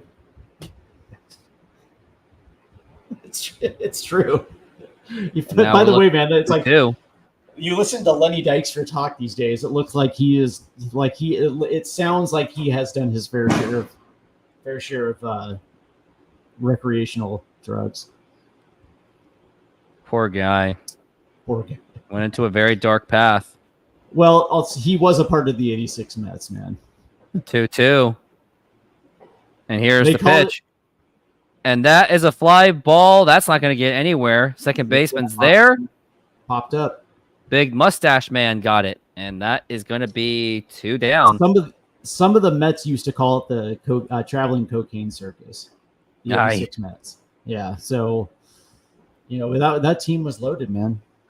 Lenny Dykstra was also in the same minor league system as Billy Bean, and Billy Bean was actually expected to be what Lenny Dykstra became. Dykstra was expected to be a nobody. Well, see, the thing about Billy Bean is he was taken in the first round. There was a lot of hype surrounding Billy, and he just didn't work out. But I'll tell you what, though, there's no regrets because he ended up being one of the best general managers the game's ever seen. So it worked out well for Billy. Did. And the 1-0. And that is actually a strike. And yeah, Billy Bean, after it didn't work out, he saw what he saw within the organization, so he wanted to prove that he could do better after the scouts got it wrong on himself. Yeah. The 1-1. And, swing and a miss, strike 2. And speak of Moneyball and Billy Bean, the only thing I didn't like about it was they got it wrong with, they did call Dave Death the Dirty because they. Yeah. Well, that's the thing. It's like I would probably assume they had to use his they had to ask permission to use his name, and he probably maybe he declined. Yeah. I would probably assume he wanted to be undercover guy. Well, because in order to use your name in a movie like that, you have to pay them, right? So it's either Di Podesta said thank you but no, or asked a certain amount, and they said we're just not going to use your name. Yeah. One of two things. It's one of two things. The Mariners are hitting, according to Dustin, the Mariners are hitting .216 as a team, which would be the worst batting average in Major League since 1906. How is everybody defending this like that's reasonable? I don't think anybody's defending it. There are the Mariner homers that are. Yeah, well, some, but that being said, it's like, they're. And here's a line drive foul. If you're going off batting average, yeah, this is probably going to end up being like statistically the worst offense in the modern era. And I don't think could be the worst division offensive winner. I don't think anybody really pays attention to batting average. Well, there you go. Look at Rojas. And now here's a line drive, and that is going to drop in for a base hit. And does he go to second base? Yes, he is, and he will get in there with a stand-up double. Josh Rojas. I think Joshy just did a little pirouette at second base. He did the whole. Yeah. How about Joshy Poo? Nice little 2-out double. And so now it's up to JP to drive him in. And Kevin Gausman's getting used up. He has 71 pitches, and it's only the fourth inning. Yeah, he is getting used up pretty good, man. It's almost like he's getting beat up. He's being treated like a streetwalker on Aurora Avenue. Oh, Aurora. How about Pacific Highway South? I mean, the host row. He's damaged goods. And JP Crawford's up. He is now 0 for 2 with 2 strikeouts. He's absolutely struggled today. He's I'll say this though. I mean, he is making contact with the fastball. Granted it is foul balls, but at least he's being aggressive on the fastball. And by the way, now I think it's 9-5. 9-5 Houston. They have this in the bag, unfortunately. Now it's 10-5 Houston. Oh boy. Yep, they just flipped the score. Now here's the 1-0. And check swing, yes, he did go. And probably was going to be a strike anyway. And JP Crawford's having a little conversation. And JP, better be careful because the last time you had a conversation like that to its similarity, you got thrown out of the game, and we were there to see it. I know. Maybe he's talking to himself. And now we're looking at the 1-1. And here is the pitch. And that is a ball. Another missed opportunity I had was I should have done the live reaction to the Kingdom finale because it would have been the 25th anniversary of that game. Yeah. The 2-1. No, my dad, my father, and my grandpa went to the game the day before. I was at the game the day before, not the last game. Yeah, and all of us were like, dang it. Yeah. I always seem to miss out on like key Kingdom days. Like the day before my birthday in '95 was the day that Junior crashed into the wall in center field against the Orioles. So I missed that one. I missed the Carlos Guillen game-winning bunt because my dad had tickets for the both of us, and my mom vetoed because I had to go to school because education. I missed the Jay Buhner cycle. I missed the Dan Wilson inside the park home run in the Kingdome by a day. Which one, 97 or 98? 90. Was it the Grand Slam? Because he had 2 inside the Parkers in that Yeah, stadium. no, it was the. No, it wasn't the Grand Slam one. It was 97. Yeah. And we're looking at 3-2. And then I missed the Randy Johnson start against the Colorado Rockies the first year of interleague play by a day, and I think Randy went ham sandwich against the Rockies. Yeah, striking out the likes of Todd Helton and Larry Walker. And Dante Bichette and that was Larry Walker's prime, absolute prime. Yep. Yeah, man, that was his steroid prime, man. We're looking at the 3-2, and here is the pitch. And that is going to be ball 4, take your base, and now it's going to be Mitch Garver up to the bat, and it's going to be up to him. Yeah. Another game, a game I did go to that should be remembered was when Edgar Martinez hit that grand slam home run in 2000 off of Jeff Nelson, and there was a lot of drama because Mariners were down 3-0, made it 3-1, bases loaded. Alex Rodriguez up to the plate, and I was thinking, he's going to be the guy. He's going to do it. Strikes out.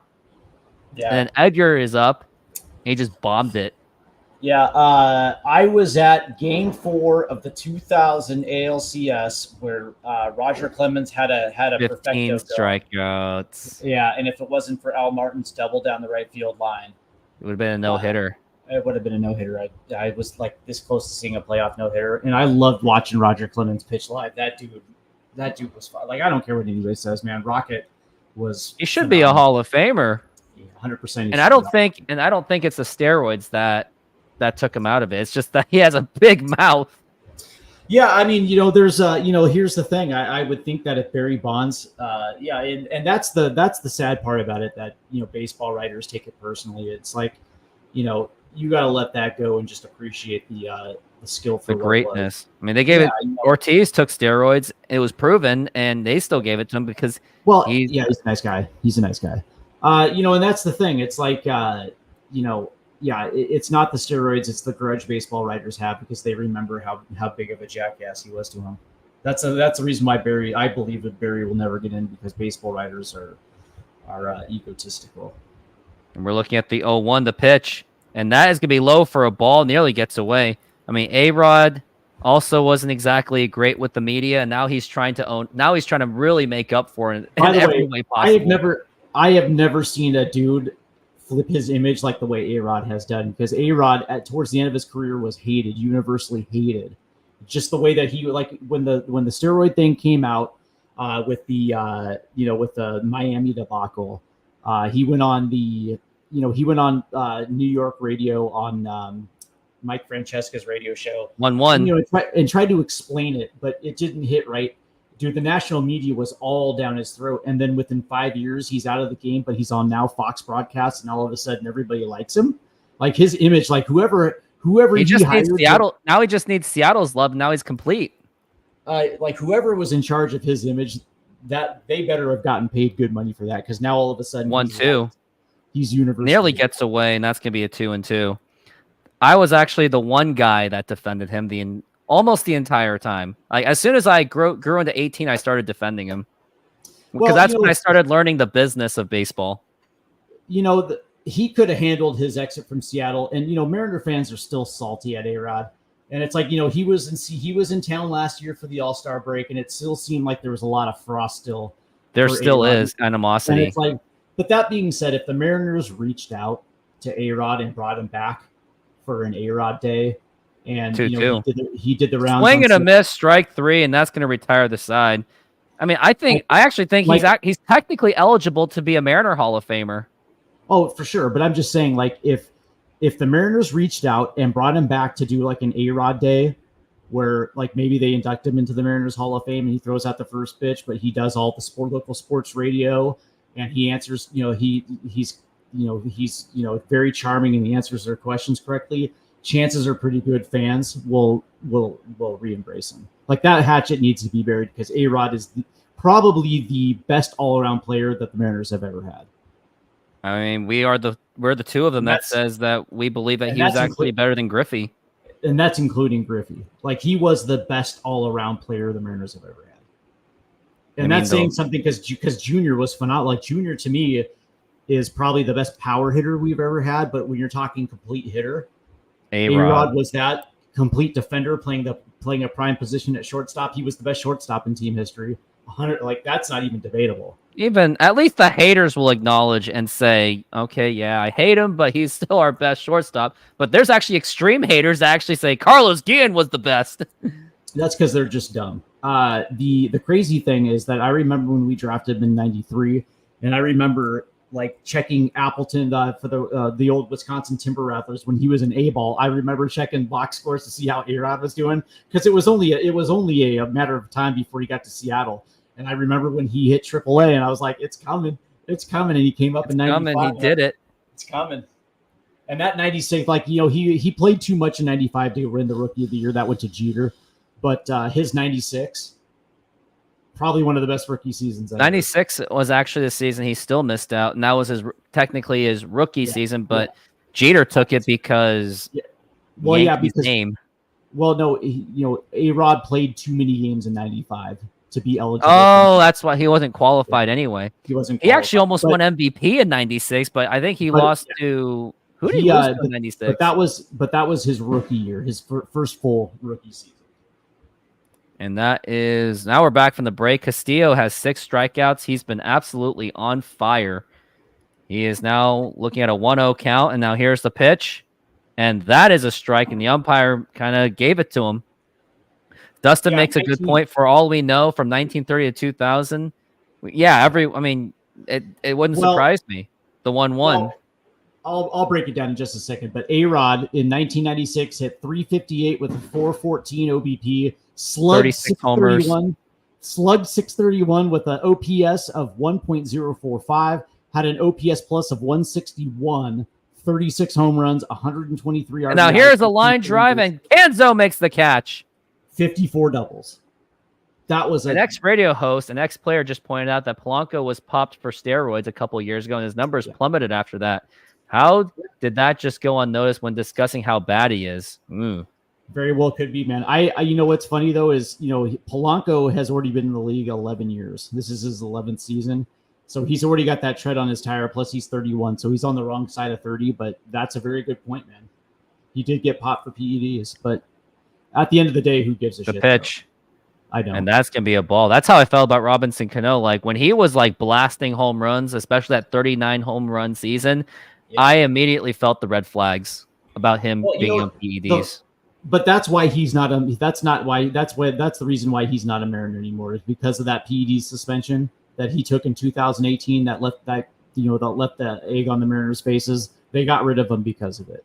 Like as soon as that happened, you knew that he was down in Seattle. There was no way he was going to recover his reputation, and everything he got was well-deserved. But what's funny, it wasn't necessarily his reputation, because Mariner fans didn't really treat him salty. It was the organization that they felt like he ruined their reputation. Yeah, and that's why you had Verlander going as the excuses in 3-2-1, the pitch. And now here's a fly ball to right field, and Canzone is there. And he makes the catch. We got 2 down. So in the 1950s, like anabolic steroids were developed in the 1930s, really.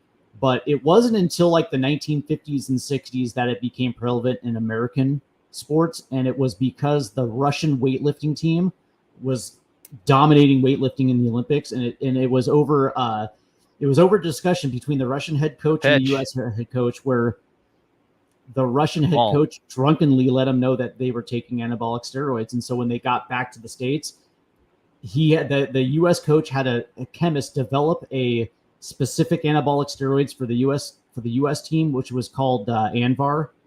And from that point forward, American Olympic teams, regardless of whatever the sport was, 1-1, were just juiced to the tits.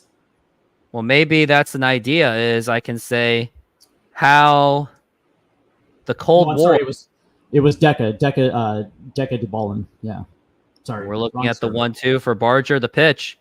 And that is going to be popped up, and that should do it. And there is Ty France, and he makes the catch. Another 1-2-3 inning for La Piedra, Luis Castillo. Oh, no, you misunderstand me, Dustin. I when I say who gives a shit, I mean whether or not he was on steroids. I don't care if he was on steroids or not. But no, that's valid though, right? I mean, his his numbers dropped post suspension. I mean, it's very valid. I'm not saying it's not, but it's almost like Mariners were better off with Ryan Bliss or whoever their second baseman was going to be. I'll just say this: if you're old enough to remember baseball in the late 80s and 90s, you remember how fun baseball was because everybody was juiced to the tits in the 90s, especially as you get to the mid to the late 90s. That was fun, especially after the 94 strike and that 98 home run chase between McGuire and Sosa. That was must-see TV. And I remember that very, very, very vividly, where the national game of the week was always a Cardinals or a Cubs game, right? And they had that counter. And I'll tell you what, man, baseball in the 90s was the best.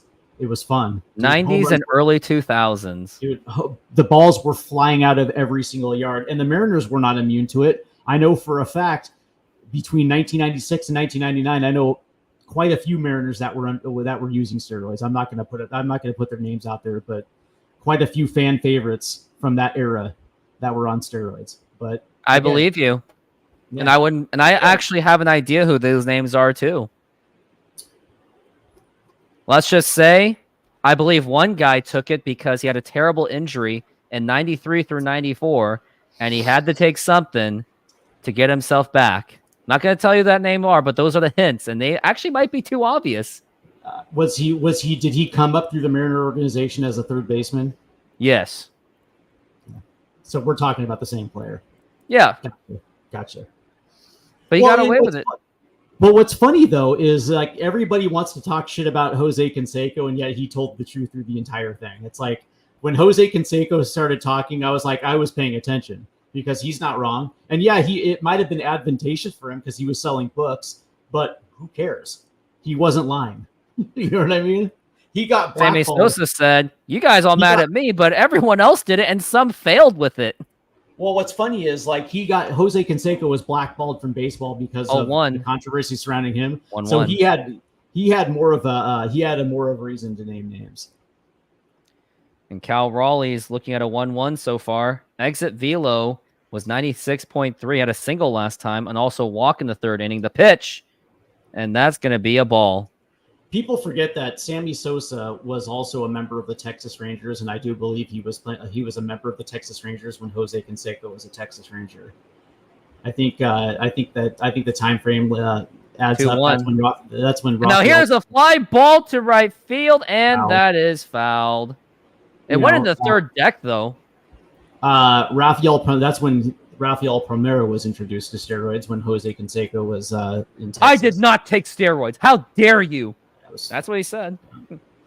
That was fucking dumb. No, I thought he was on Viagra. Yeah. He had those Viagra commercials. And the biggest thing was that Major League Baseball did not want congressional intervention at all. They were more than willing. They were more than willing to let. And a swing and a miss, strike 3.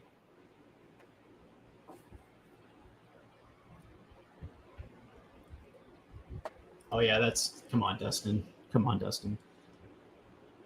Barry Bonds is a single season home run record and the all-time home run king. Regardless how you feel about him, he's still the record holder. 762, an insane OBP. Like when you see the OBPs and the strikeout to walk ratio, it will terrify you. Pitch.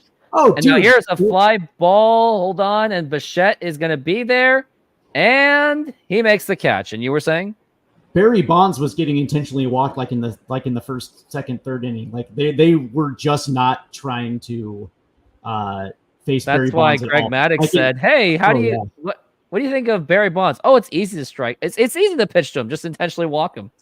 Well, the most public Mariner steroid user was Shane Monahan, and if you remember when Shane Monahan played in Seattle, but that's the thing. It's like there are plenty of people that took steroids and didn't have those gaudy numbers because they just didn't have the God-given ability to see a pitch coming out of the pitcher's hand. They didn't have that hand-eye coordination. They didn't have that pitch recognition.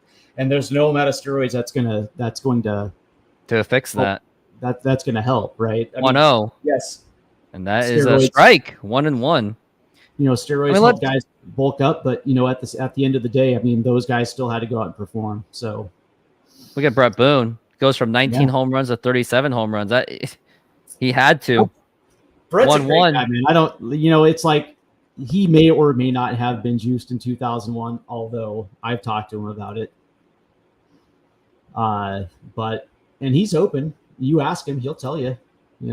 Brett's a great guy, man. I love Brett. Been trying to get him on my show too, which would be grand. I've already gotten Facero before. The 1-2. I used to have Booney on my old radio show. He used to come on like once every 4 months just because I wanted to talk Mariner baseball. He's a great guy, man. Brett's awesome. You should try to get him on your YouTube show. Yeah, maybe. We're looking at 2-2 for Luke Raley, and now here's the pitch. And that is strike 3 called, and I knew that he was going to call that a strike 3. He just because he's been calling those corners things all night.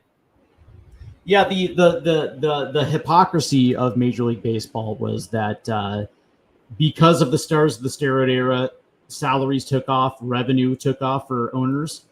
That league, the players, the owners made money hands over fists, and then the league turned their back on those players that created a windfall. That created a windfall for the sport, and it's an absolute disgrace, man. Because those were some of the best players I've ever seen, steroids or not, and it's they deserve their due.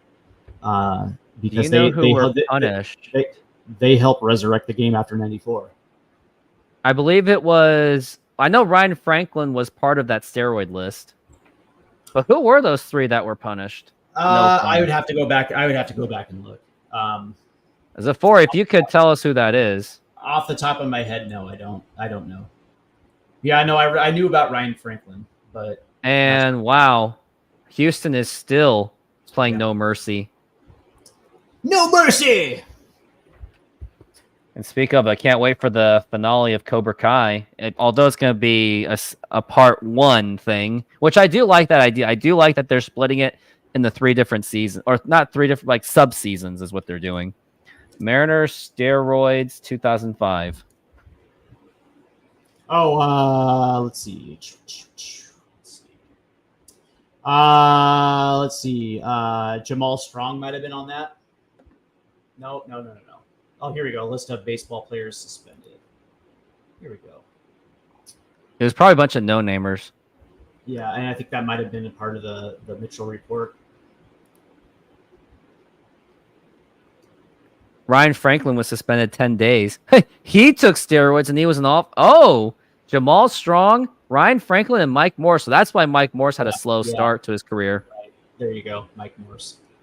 The pitch. Yeah. Mike Morse had some promise too. Yeah, here we go. Yeah, Jamal Strong, Ryan Franklin, Mike Morse. Yeah, Mike Morse. Ryan Franklin. By the way, Mike Morse was Mike Morse. What's funny is like if ground ball, diving, sliding stop, and here's a throw to first, and it's in time. If you caught Mike Morse when he was in the minors, very cool guy, very approachable guy, and then when he got to the major leagues, he became the biggest douchebag. I remember when he came back to Seattle, and I was in the clubhouse, and we have a mutual friend who's actually a good friend of mine. So I asked him, if he had talked to my friend, and he did one of these, and I was like, okay, bud. I was like, whatever, man. I won't talk to you, bud. Mike Morse had quite a long career in the minors. He actually had a nice little spell with the Washington Nationals. 31 homers in 2011. Yeah. And that's a swing and a miss, strike 2 for Kiermaier. That's why the Mariners brought him back off the strength of his time in Washington. Yeah, and then Mariners had an outfield filled with first basemen, except Michael Saunders. That's funny. Michael Saunders. 0-2. I like Colonel Saunders.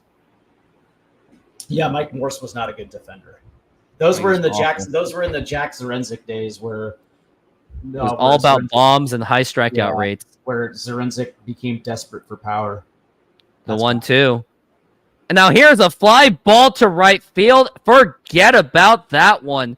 And that is not only the no-hitter broken up, and the shutout is broken up, and now it's 2-1. You knew that the Blue Jays were on the cusp of something. But that being said, man, Castillo's been pitching well all game long. And, he just left the fastball right up out of the plate. And that's for as good as Castillo can pitch, sometimes he does make mistakes. And for as good what's kind of interesting about it is the fact that he's had very good fastball command today. And he just leaves that, out of the plate. Oh, it looks like there's the rest of that list they're showing. Oh, that was the 2005 list. Juan Rincon, yeah. Rafael The Betancourt. pitch. Yeah. Famously, Rafael Palmeiro. Matt Lawton. Felix Heredia, huh? Matt Lawton was a Bill Bavasi signing, but then he never saw the field. What's funny is 0-2. And Yeah, now I here's a remember- ground ball, and that's going to get right through for a base hit. And despite being one out and Castillo pitching well, now the Blue Jays are starting to pick up some steam. Like Juan Rincon was a very wanted bullpen piece in the early 2000s. 2000 to 2002. I think he was with Cleveland for a couple of years. And then I think Ricardo Rincon. Oh, yeah. Juan Rincon's wrong, different. Yeah, wrong Rincon. Yep, you were wrong on that one. And now Yeah. here's Bo Bichette up to the plate. The pitch. That is a foul back. Can I play the music if there's a man on first and second? No. Yeah, you can. Okay, so it's got to be Go second ahead. and third or bases chucked. Or how about a guy at third? Yeah, if there's a guy in scoring position, it's your show, man. So 1 and 2. So 1 and 2 because there's a guy in scoring position. There's only a guy on first base right now. I know. Now here's the 0-1, and that is outside for a ball, 1-1. And this is going to be interesting to see if he comes back after the seventh. I probably don't think he does because he's already at 85 pitches now. And he may be gone after this inning, or maybe he'll have one more inning in the seventh. And now it almost seems like he's struggling with his fastball command. He's been quite a bit off ever since that home run. Yeah. Meanwhile, Milwaukee cannot seem to stop hitting grand slams. Good for the beer makers, man. That's a by the way, that's a Pilots. That's a first place team that there you go, double play. And here's a ground ball. Could be double play ball. Throw to second and throw to first. And that is in time for the double play. So although Blue Jays did score, Mariners do get out of it. It's going to be 2-1, and Mariners offense going to have to wake up again. By the way, Milwaukee is a team that I have a lot of respect for. They had a lot of injuries in their starting rotation. And instead of waiting for the deadline, they went out and picked up Dallas Keuchel from the Mariners, who was in AAA Tacoma, and they went out and picked up Aaron Savali. So Mariners could have used Dallas Keuchel. Well, what I'm saying though is that they saw a problem, they went out and fixed it. They didn't wait for the deadline. So and that seems that the Mariners are doing that. A first place team with the first place team not making any excuses. Maybe the Mariners can be a little bit more like the Brewers. And they're a smaller market team than the Seattle.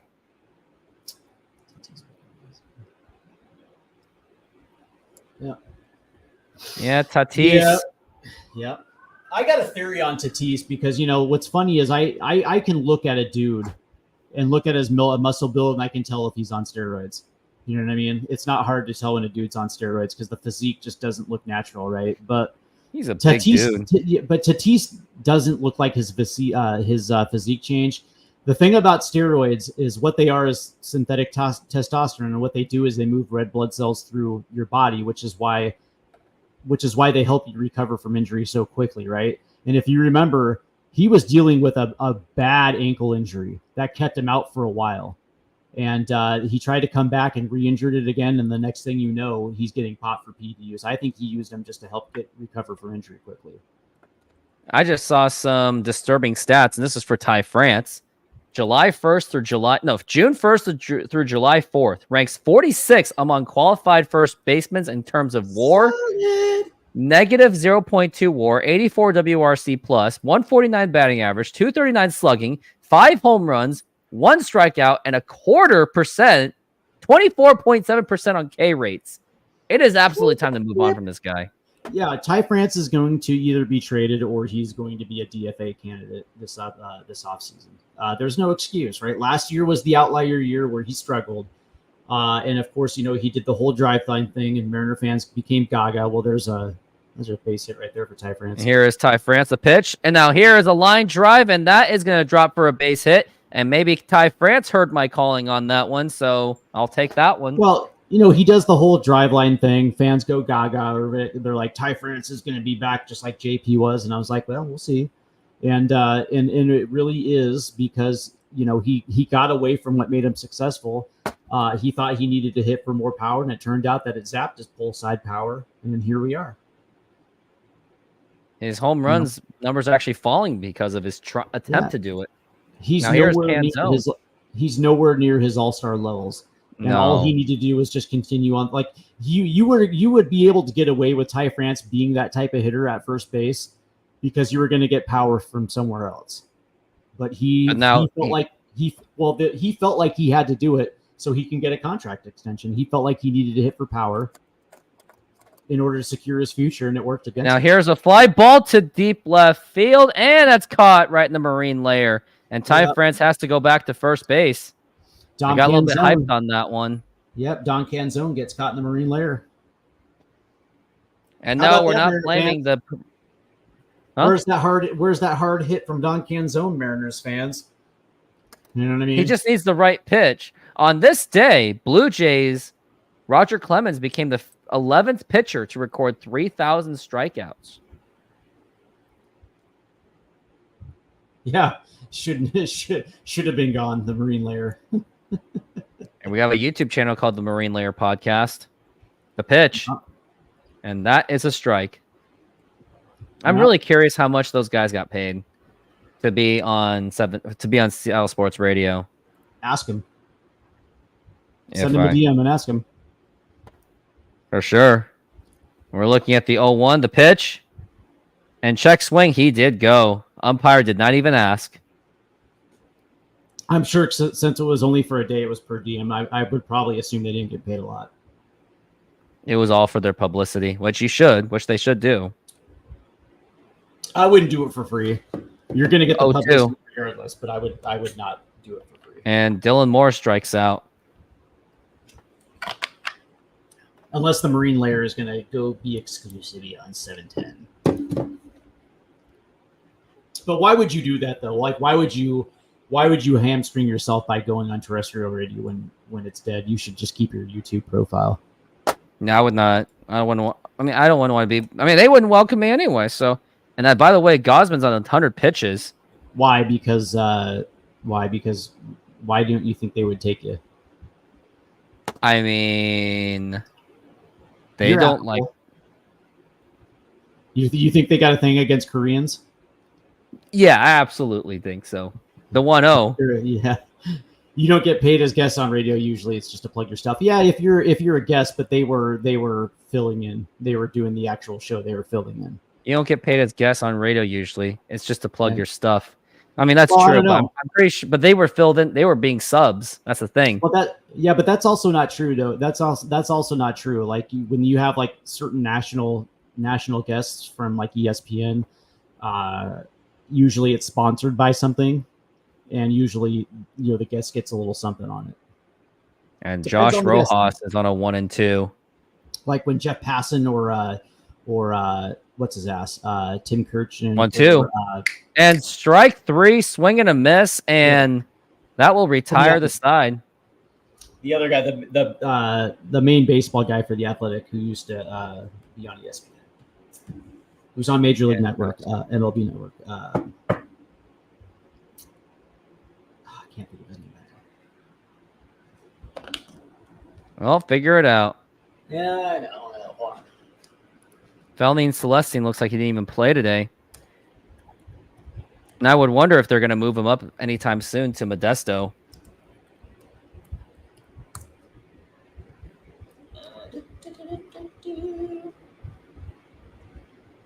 I like that Untitled Mariner podcast.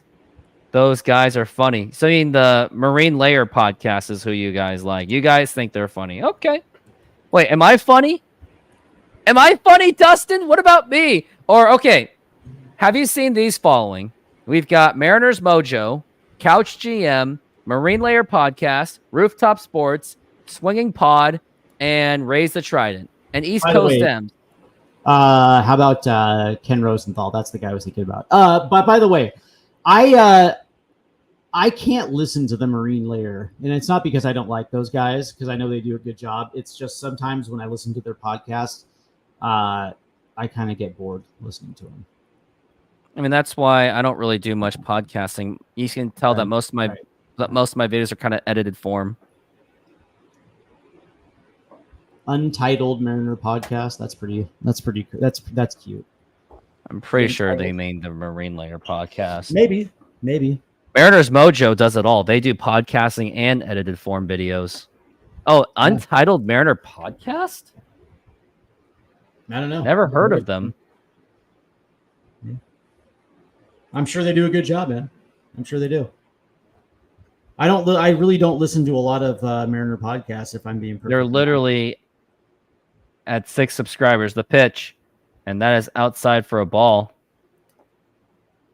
Yeah, I don't. Wonder what. I don't listen to a lot of Mariner podcasts. I got to be honest with you. Now here's Vlad Jr., and that is going to be a foul ball. And the Astros are at the bottom of the 9th inning. Twins, and it's only a matter of time that they win. I guess Altuve just left the game because he got hit in the hand by a pitch. Something to pay attention to. Yeah, I guess I was wrong. Here's Castillo here out in the 7th at 90. Was it 90 pitches now? So something like that. I would think that this could be his final inning. Well, it's going to be. I just thought I didn't think they would send him out for the 7th just because of the way the 6th ended with the solo shot but Castillo strikes. And a swing and a miss, strike 3. Another strikeout going against Vlad Guerrero Jr. And that's going to be 7 strikeouts for Castillo. Vladdy Dottie, he likes to potty. And that was a nice little. I think that was a splitter. Nice splitter by Castillo. Yeah, little change splitter. Yeah. Nice. Definitely did it. Yeah, you can see he's getting a little wild with his fastball. Pitch. He's at the 96 pitch mark now. With the 96 mile an hour fastball still hanging. He's at 93 pitches, it says. Yeah, and there it is. For Danny Jansen. Gets away. And now here's the 1-0. And that gets away again. And that's going to be a 2-0 count. Yeah. And it looks like his fatigue is already showing. Yeah. Looks like he's starting to overthrow. That's ball 3. Just like you said, it is ball 3. And I wonder if Scott Service may take him out after this one. I mean, I wonder who is in the bullpen right now. It depends if there's anybody up in the bullpen. I can't even. Well, unfortunately, I can't see the field over there. And now here's the 3-0. And that this time is a strike. Yeah, up in the bullpen, it looks like it might be. Voth.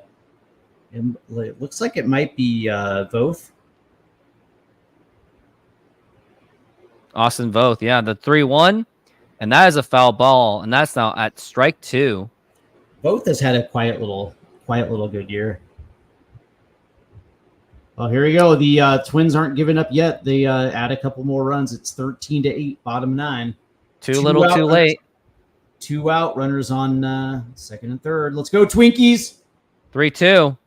Oh, swing and a miss, strike 3. And that was off of a 3-0 count. Yep. And now we've got 2 down. 8 strikeouts for the La Piedra. Yeah, he's battling. That was a nice pitch. About John Rocker, I think the one group that he didn't even go after were Hispanics. I'll fact check that. Yeah, that's probably the one group he didn't go after. But I'll tell you what, man, John Rocker in his prime with Atlanta, that dude was untouchable out of the bullpen. Yeah, here's the thing. I can like a ball player for his ability to play baseball and not actually like the dude. You know, like I there was a time where I liked Ken Caminiti's game. Spanish people. Yep, he went after them. Never mind. Yeah. There was a time where I liked Caminiti, but he was also a recluse. He was a loose and then he died. Didn't he die of an OD? Yeah. Cocaine's a hell of a drug, man. And he was definitely on that steroid thing. Yeah, he was. Yeah, well, he had the SI. He had the SI Oh. article where he admitted to cocaine and steroids. Ooh, that's a deadly combination.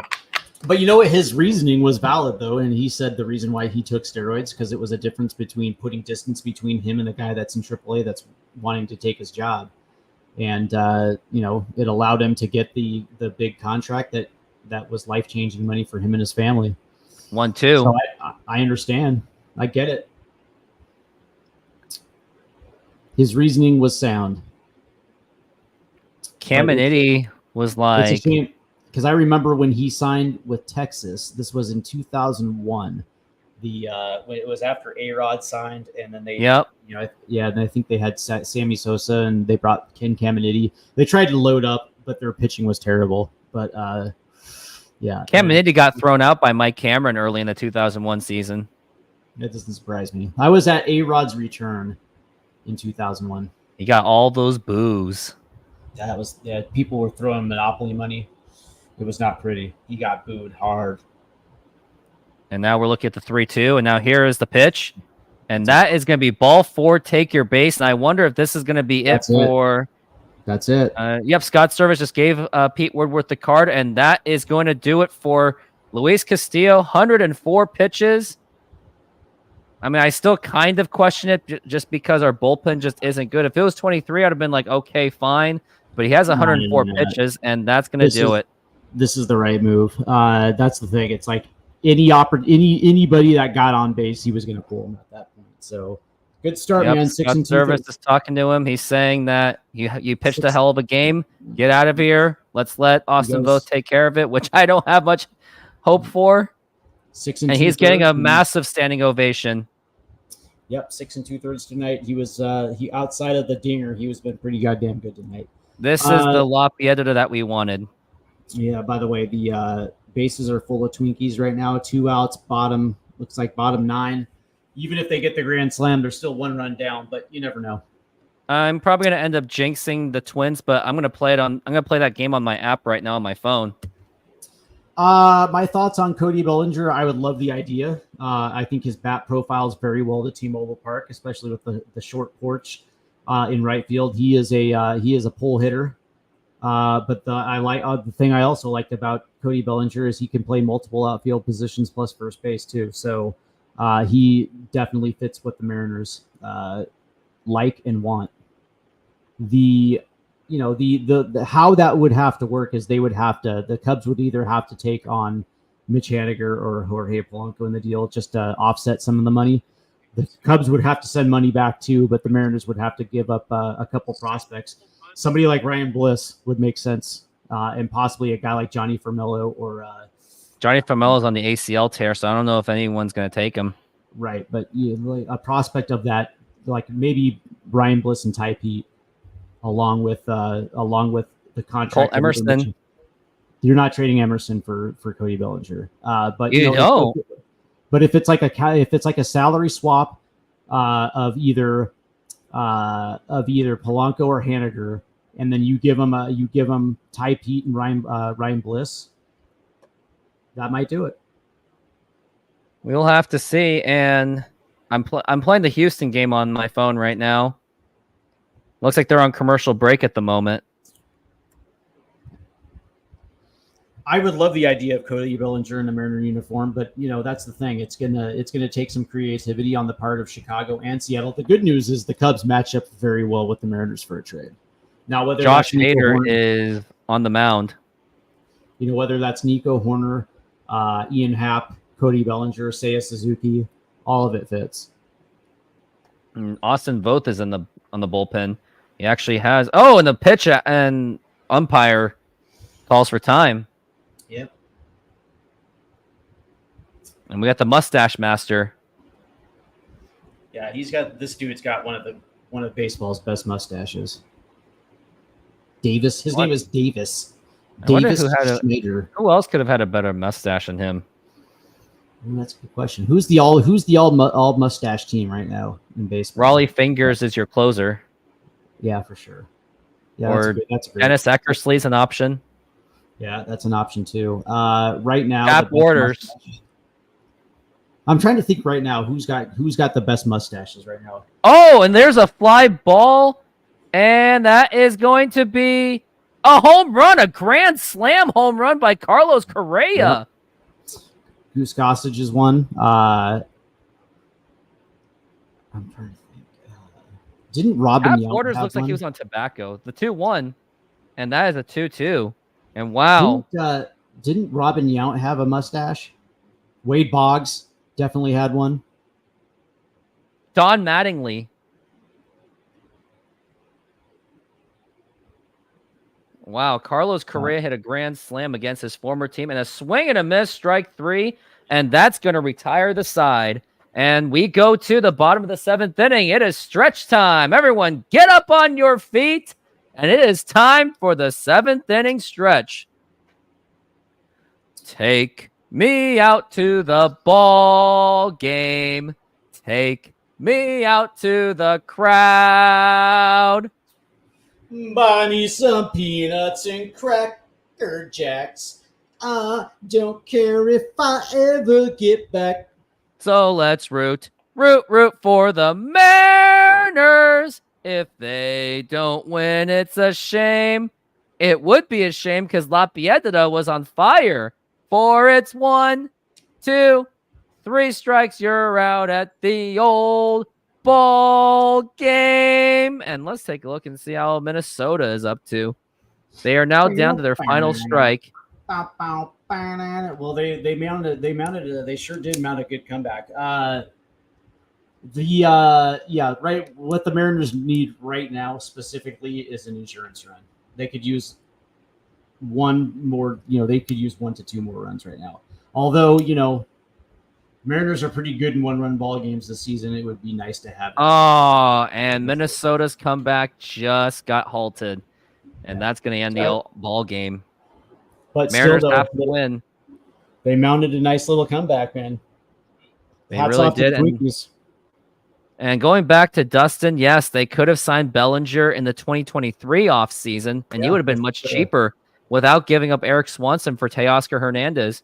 And the crazy thing, when this season started, I said, and I will own up to it, I said Mitch Haniger was going to be an upgrade over Teoscar Hernandez. I did too. I think we all did. I knew that Mitch was going to stay healthy, but I was hoping that the injuries over the course of the last 5 seasons wouldn't have caught up this year. You know what I mean? Like I was hoping he was going to have a more limited role. I thought there was one good season left in Mitch, and it turns out that's not the case. It's too bad. And I'm willing to own up to that. I said that I was really excited about getting Mitch Haniger back. I thought the whole Seattle atmosphere could do it for him. It wasn't enough. It would have been nice to have him last year, though. That would have been great. As long as he didn't get injured. Yep. Oh, well. Life happens, man. It's okay. Chopper, base hit. And you spoiled it. And here's the pitch. Now here's a ground ball that gets right through for a base hit. And hopefully J.P. Crawford has gotten something started.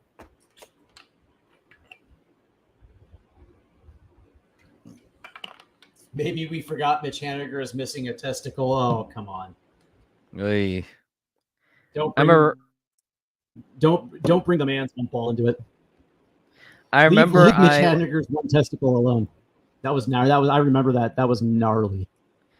I remember I was making a timeline video of the Mariners in one of my very origin days. And in the timeline, it said, Mitch Haniger bust his testicles. And I typed it without even noticing. And my friends noticed. They're like, Mitch Haniger testicles? Wow, you.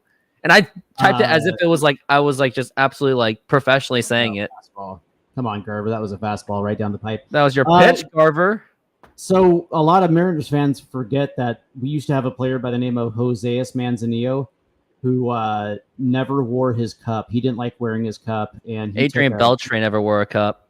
Yeah, but Manzanillo took one right off the he took one right off the testicles. And he was withering in pain, and he was out for a good period because he ruptured a testicle.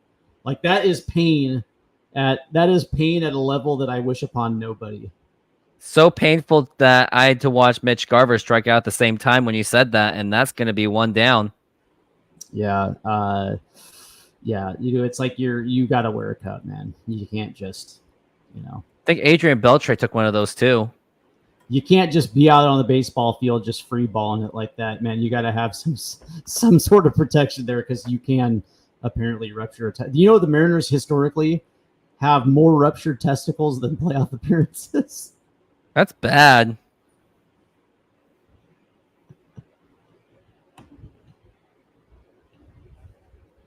Oh man, the ruptured testicles. Imagine being a crappy real estate agent where you still have more closed deals than Mariners playoff appearances.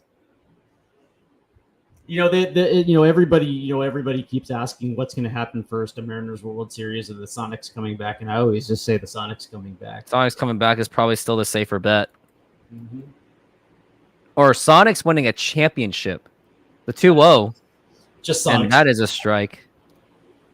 That was his pitch right there, too. They're just not willing to go for it. Ooh, there you go, buddy. Oh, you spoiled it. I don't think I'll ever have you on April Fools because you would do that every time. And here's a 2-1.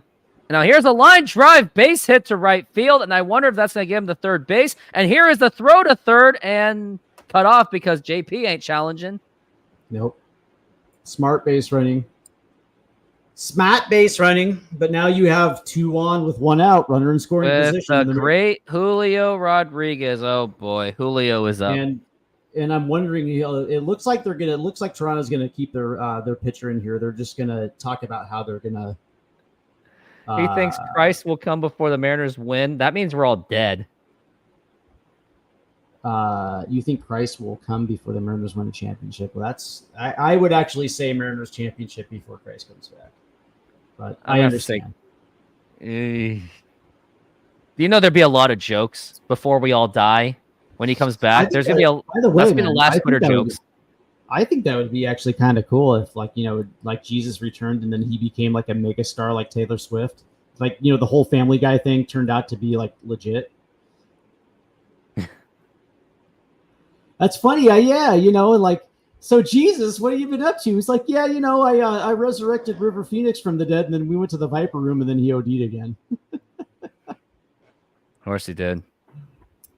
Julio, you got to do something, or else I'm going to boo your ass. He's 1 for 3 with a single in the third and a run. So he did contribute at least. The pitch. And now here's a fly ball, and that may not do worth a diddly squat. That's funny. And he's going to make the catch. And is JP tagging? He is not tagging. Why would he do that? That's funny. They're having a mound meeting about how they're going to give him 4 straight curveballs in the dirt. That's pretty funny. But there, I'll say this though. He flashed a little pull side power there. He's starting to hit a little bit to his pull side now. This is now 2 straight games where we've seen a little bit more pull side. That's Julio's bread and butter, man. It looks like we got the coach coming out. 107 exit velo. And looks like he is going to be pulled out. I don't find it necessary doing it because knowing the Mariners' offensive futility, it's like, why are you doing this kind of thing? Listen, Julio in the month of June was terrible. There's no other way to say it. His first half was abysmal, but that's the thing. It's like he got away from what made him successful, and you would live with the slow starts in his rookie and his second year because come June, come July, he was able to rebound and just play his way back into the MVP race. So hopefully that happens here. He's a legit second half player, but it just almost seemed like his approach to the plate this year was more trying to work it the other way, when really it's like, dude, you're a pull side hitter. Just stick to that.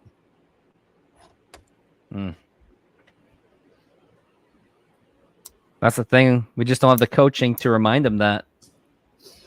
That's the thing. It's like, he needs Nickelback, man. This is how you. They're showing the casino commercial. This is how you remind me of what I really am. If there was the July 15th inaugural Mariners game, somewhere I could find, I would totally do a live show for that. Say it again. July 15th, 1999, Mariners inaugural game at Safeco Field. If there was an archive game of that, I'd totally do it. You can't find an archive game? It's only within the Mariners database, which they showed once during COVID. Oh, I see it. Well, you know what you could do? You can also get a hold of the Mariners and see if they would give you a copy of it. I'll even pay for it if I have to. Yeah. You know, they'll if you asked, you got a hold of them, they got a hold of their PR department and asked, you know, they might do it. Yeah. Here's your reminder that Paul Skeens is 5-0. Yeah. Yeah. Paul, you know, I call the Mariners PR. Yeah, I'll call. All right. I'll see. We'll see. I worry about Paul Skeens' elbow. That motion and delivery is like a Tommy John surgery waiting to happen. Is this Mitch Haniger? No way. This seems like oh no, they're playing the matchup game. They're playing with fire on that. Yeah. And they pulled out Luke Raley for this. I disagree with this. This is not going to and it gets away kind of, but JP ain't challenging it. This is your matchup, Mitch Haniger, who really hasn't done much of hitting against lefties already this year. So I mean, but you got to play him in some situations. So let's see if this pays off. That's sad, man. His 618 OPS. Yeah, it really is tragic to see that. By the way, he's hitting 219 with runners in scoring position. 1 home run. Low for a ball. He had the month he had in April. It wasn't great, but it also wasn't terrible, and I was living with it.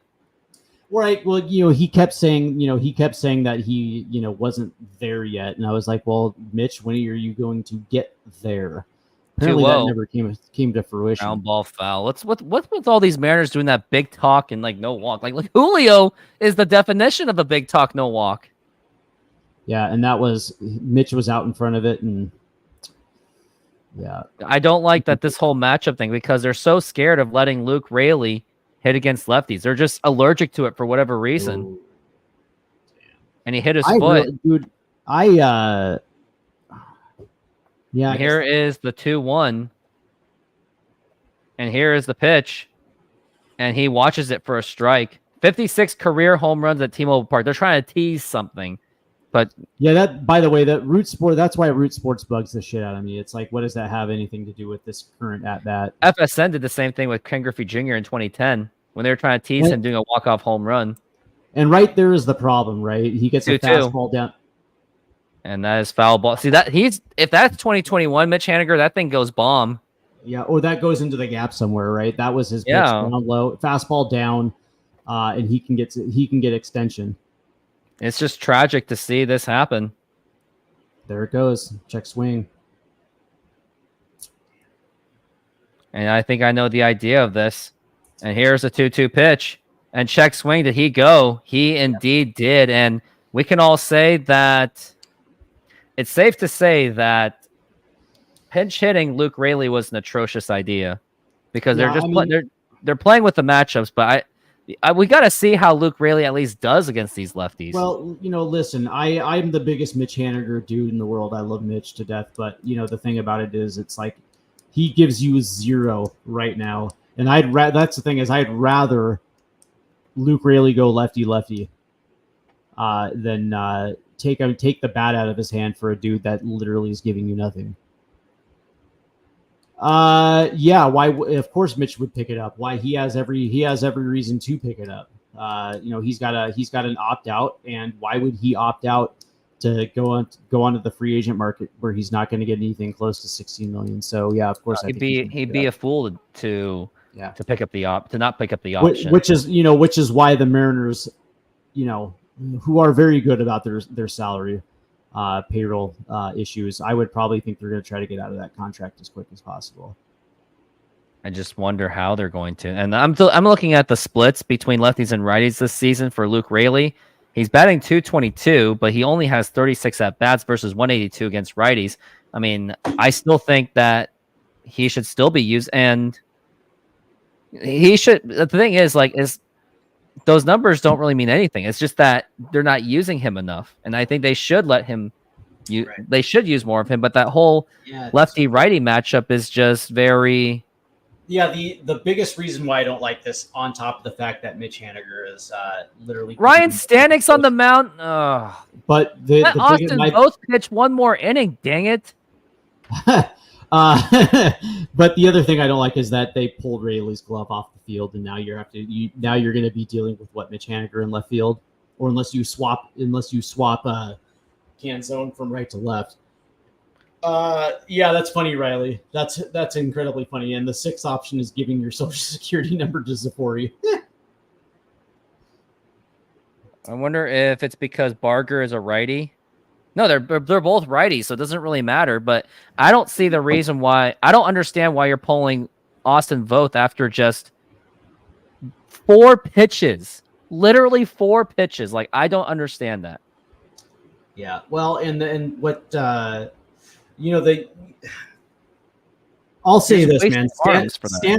Stanek overall this year has been pretty good. I think the last time I saw Stanek, he left against Minnesota. He left a splitter up out over the plate that was crushed for a 3-run home run or a 2-run home run.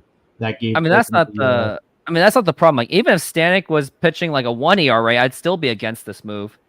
And the 0-1. Because I don't like the idea that you use a guy for just 4 pitches and then you just yank him after that. Well,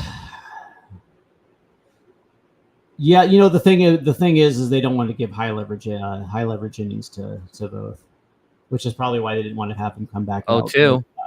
Yeah, and that is going to be a ball, which means you're going to have Munoz being your closer. Yeah, if the Mariners can hang on.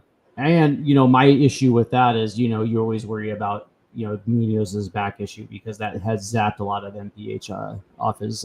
Yeah. And a swing and a miss, strike 3, and Stanek gets a strikeout. That's a big strikeout. It is a big strikeout indeed. Against Barger.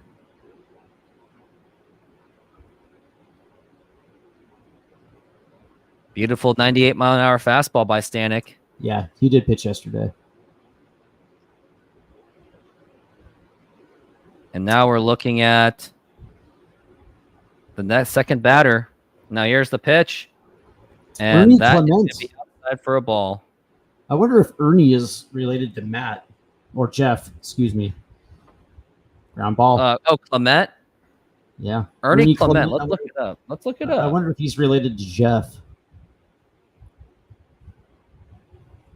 And now here's a ground ball right to Josh Rojas. Throw to first, and it's in time. Yeah, but Dustin, this is what they've been pretty much doing all year. Getting by on 1-run wins, but a win's a win. No mention.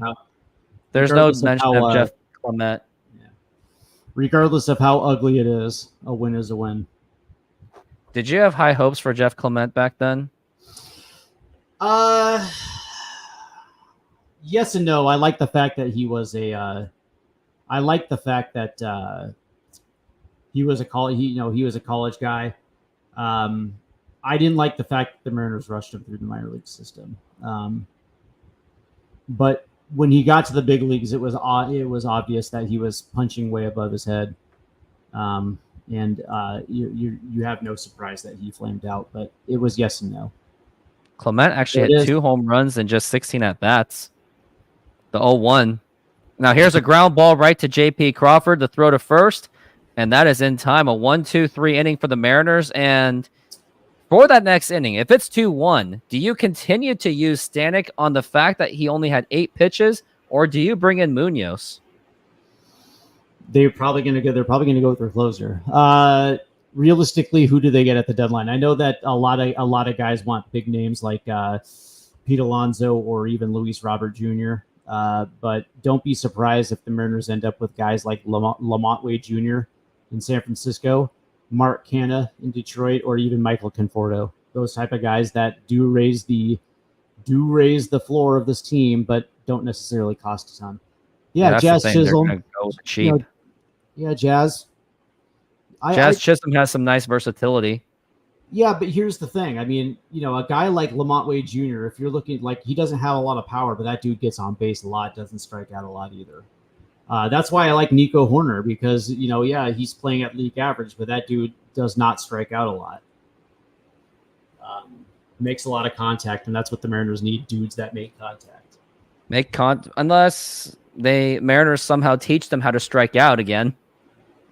Yeah, I mean, I'm just saying it's like what the Mariners lack right now is consistent contact, and you want guys that raise that floor, that contact floor. A guy like Lamont Wade Jr. Or Nico Horner are phenomenal for that. But I just don't see Jerry Dipoto going out there and getting a dude like Pete Alonso, even though that would be awesome, but it's not going to happen. Or even a guy like Vlad Jr. I don't think they want to give another American League team their top prospects. Especially a rival, a bitter rival. The Blue Jays? I would say they're bitter rivals. For the fan base, yes. Yeah, the fan base is stupid. The Mariners' biggest rival, I guess you can say all time, would probably be the Yankees.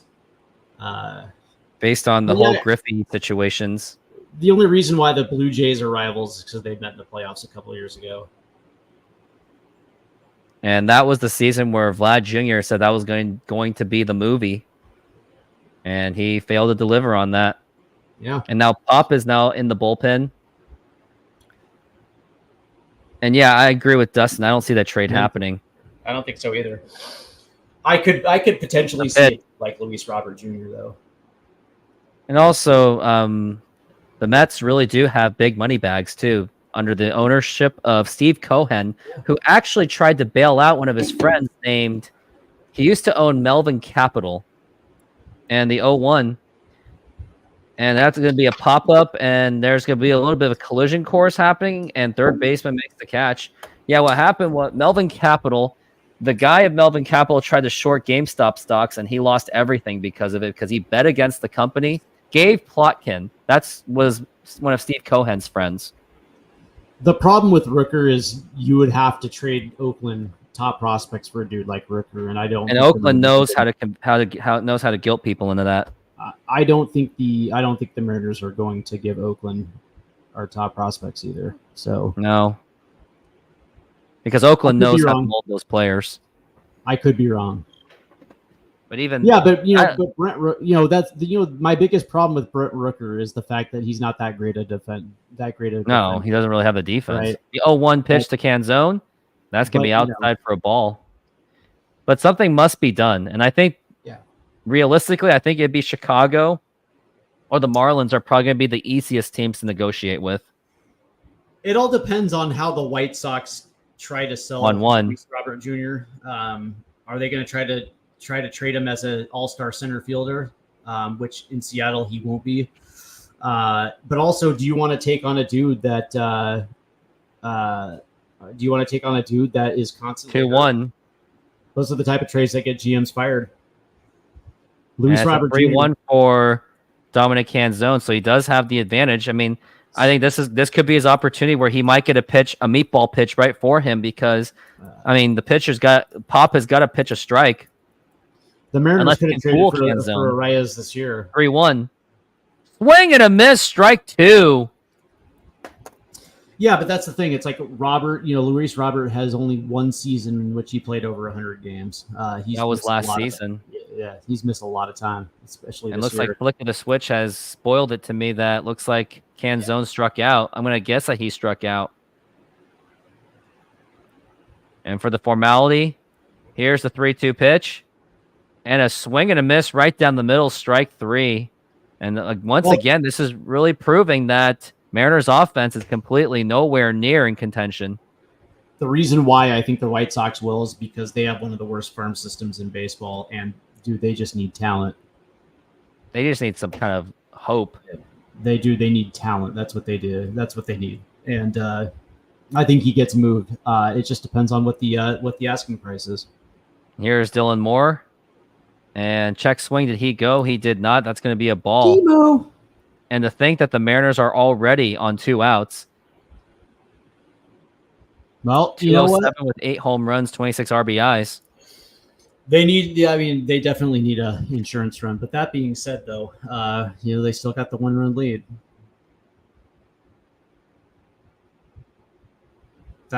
He just gets one right down the middle of the plate, middle. Yeah, see, the Mariners could have had Luis Arias. 1-1. I wanted the Mariners trade for Arias last year. They didn't want to pay what Miami was willing to give up. And we're looking at the 1-2. And now here is the pitch. And now here's a ground ball foul. Absolute need of insurance runs. Dude, he got one middle and just watched it go by. This is a bad fastball hitting team. Good Lord. I mean, it remains to be seen what could happen after this season if the Mariners don't make anything happen. Yeah, I mean, if they do nothing, they miss the playoffs, and if that happens, Dipoto and Service are not back next year. 1-2, and that is low for a ball. How would you feel if they both got extensions like right now? For Service, I would not be happy about. And Munoz is in the pen. No, I don't think they should be getting extensions. I don't think they should be getting extensions until they right that wrong from last year. They need to get to the playoffs. That's the mistakes they made. They gave them extensions in 2018 prematurely, and I thought it was premature. And they did it again in 21, which was also premature. Ball 4 though. Dylan's on. You spoiler. The 3-2. And that's going to be ball 4, take your base. I'm telling you, if they make the playoffs, or if it's even the last 10 games, no, you got to restrain yourself. If we're in that situation, high leverage situation. No, by the way, if the Mariners make the playoffs, this fan base goes gaga. They knew it all along. And I'll be the one going, they got lucky. Yeah. No, I just like to say I told you so, because this is one of the weirdest, weakest fan bases I've ever encountered. Oh, a pitch out, because they're trying to keep Dylan Moore in line. Dylan Moore. Nope. Yeah, you can Josh see Rojas. You can see what's his bucket on the standing on the outside corner of the plate. He's waiting for a stolen base. He's in that. It's going to be a 2-0 count on Josh Rojas. After this, JP Crawford's going to be on deck. Yeah, Danny Jansen is in a stance that he's ready to pop up and fire a dart down to second base. And we're looking at the 2-0 by the Josh Rojas. And now here's the pitch. And that's going to be a 3-0 count. Yeah. Red light or green light? I'd like to see a red light right here. See if you can draw the walk for JP Crawford, because he usually does okay with runners in scoring position. Worst case scenario, you just get a strike. Here's a 3-0. And ball 4, take your base. You called that red light. And now we got a runner in scoring position for JP Crawford. And can JP Crawford rise to the occasion? And now they have to have a conference to figure out how they're going to work with JP. Here's my advice. Yo, it's the Mariners. They suck. Relax. You're fine. But that being said, first pitch fastball, I'd like to see JP dump one into right field. Be aggressive early. You have nothing to lose in this at bat. Obviously, I would just like to see it. We all would like to see it. Nice aggressive swing early on a fastball if you get it. You can only see. And Flick of the Switch has some words to say. Until you get real ownership that wants to truly win, just not make a profit, it's never going to change. Of course it's not going to change. Oh, JP. And JP Crawford, he has a runner on first and second. And here's the pitch. And he had the meatball pitch, and that is going to be a strike. He is 1 for 3 with a single and a walk. And JP, I just want to remind you that you have literally 3 shortstops right on your tail, in AAA or not in AAA minor league system. The pitch, foul ball, strike 2. I'm telling you, Cole Young is literally right on your ass. By the way, there's two teams that Jerry DiPoto has not traded with in his tenure, and that's the Colorado Rockies and the Anaheim Angels, and those were his his 2 teams that he previously were with. They're not. Yeah, he was a pitcher with the Rockies who struck out Scott Service before, and he was the GM of Anaheim who oversaw the. Yeah, the Mariners are not trading with the Angels in any. No, and usually it never goes well when you trade with the Angels, or even sign former Angels. Yeah, 5 playoff. Oh, 2. And that is a ball. 47 years, 5 or 6 playoff appearances, 17 seasons with records over 500. Yeah. 5 playoff appearances. And I can name all those seasons easily. Yeah, so can I. 1991, 93, 95, the pitch, and that's going to be a 2-2. 96, 97, 2000. 2000, 2001, 2002, 2003, 2007, 2009, and then 2014, 2016. The pitch, inside for a ball. I said 16, right? Yep. Then 17. No, 18, 21, 22, and 23. I just named all 17. Yep. That's easy. Yeah, I think it was 1990.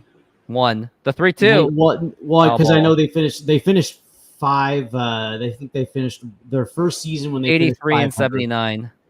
No. Like it was either 90 or 91 where they actually finished the season at 500. No, they didn't. It was actually 83 and 79 and 91. Okay. 90 they were 78 and 84. Okay. Because if my memory serves me correct, it was like a Jim Lefevre year, but I could be wrong. And they fired him for almost no reason to get Bill Plummer. The 3-2. How many? And now here's a ground ball right on the foot, and that's gonna be a foul ball, huh? Zafori's asking me how many tattoos I have. Quite a bit.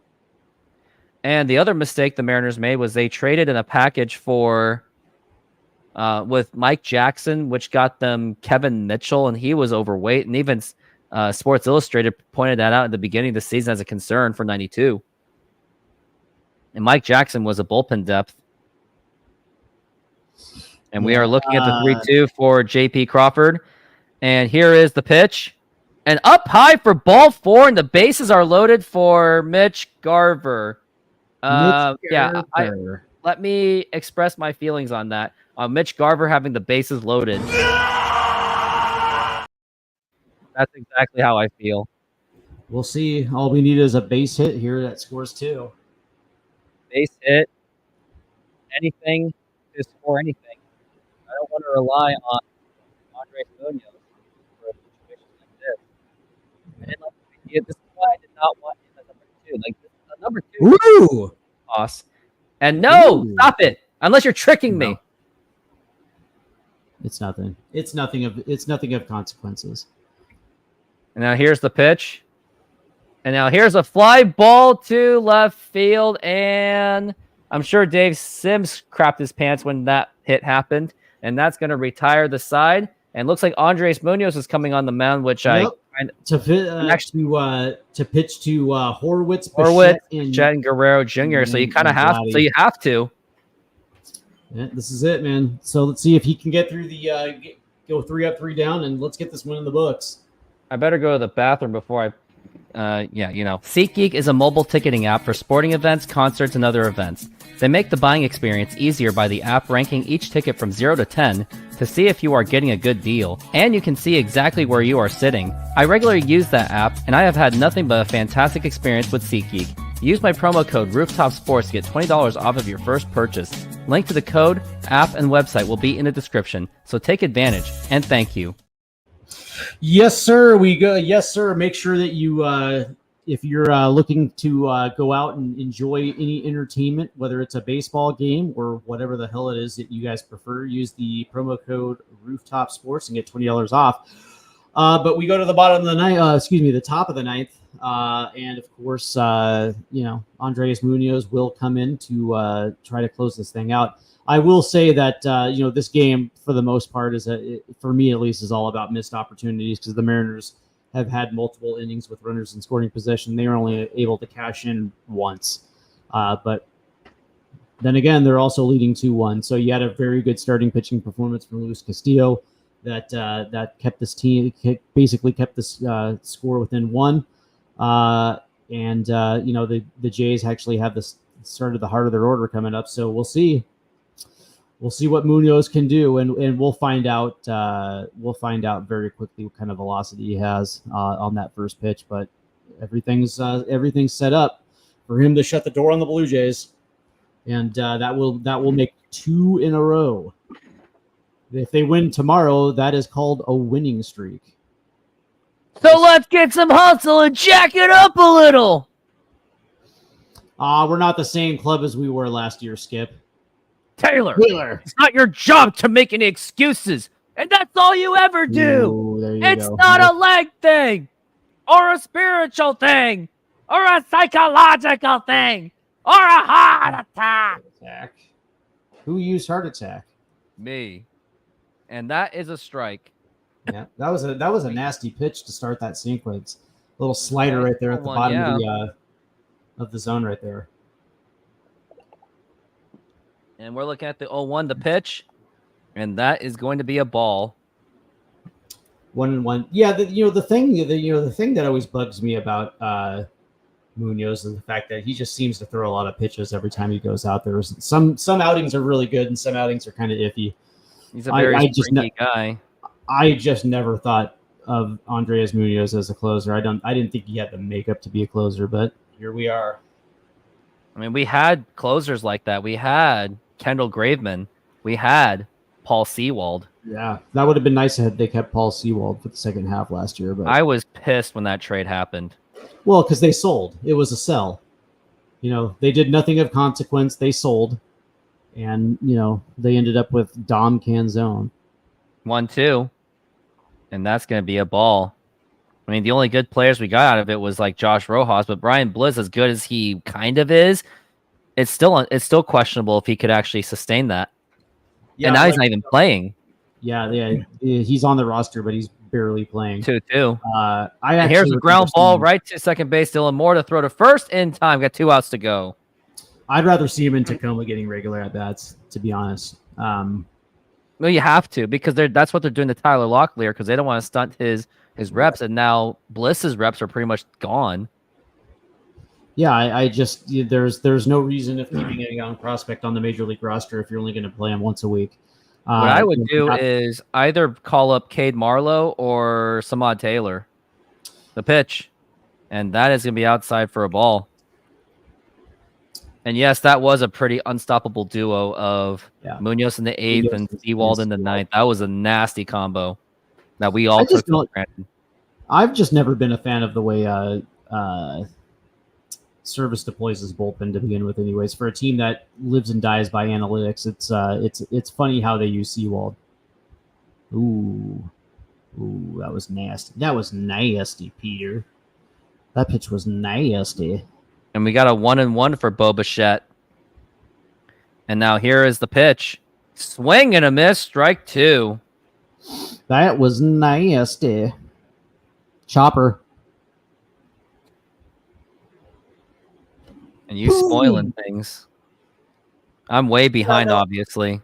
Yeah, like I feel you, Dustin. I feel like it was just constant. Now here's a chopper, and here's Josh Rojas with a barehanded effort to throw to first. And that is in time. What a play by Josh Rojas. I mean, that is probably the best defensive play I ever saw out of Josh Rojas. One of them, that was a nice play. Is it? Yeah, they got him by a full foot. Yeah. Like they sold Paul Sewald.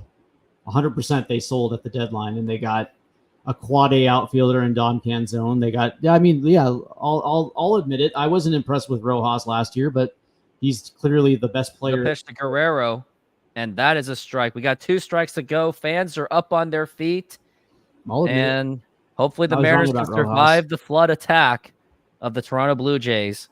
And we're looking at the 0-1. And here is the pitch. Oh, and that should have been a strike. That was right in there.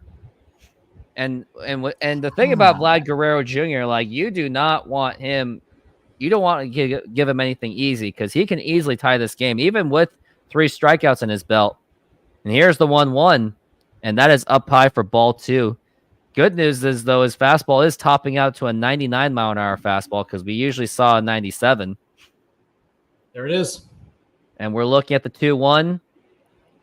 2 career golden sombreros. And here's the pitch. And now here's a ground ball right to Dylan Moore. This should do it. Throw to first. And it's in time. And the Mariners will take game 1 of this 3-game series against the Toronto Blue Jays. We've got Luis Castillo pitched absolutely fantastic. And Munoz gets the save once again. Yeah, listen, congratulations. That was a much needed victory. It's 2 in a row now. And now, granted, it wasn't perfect, but who gives a shit? They won. I will say this, right? Because you got a very good to great start out of Luis Castillo, which was absolutely needed. And they got the big hit from Luke Raley that drove in too. It was just enough to win. But for me specifically, this game was all about missed opportunities in offense because they had multiple innings where they could have added to their lead, and they didn't. And that clutch hit still eludes this baseball team, but they got one, so I guess they got the one that counted. So they got the one that counted, but Mariners have got to find ways to make it happen tomorrow because it looks like Emerson Hancock is a pitcher, and yes, he's not terrible, but also he's kind of like meh at the same time. Well, so here's the thing, right?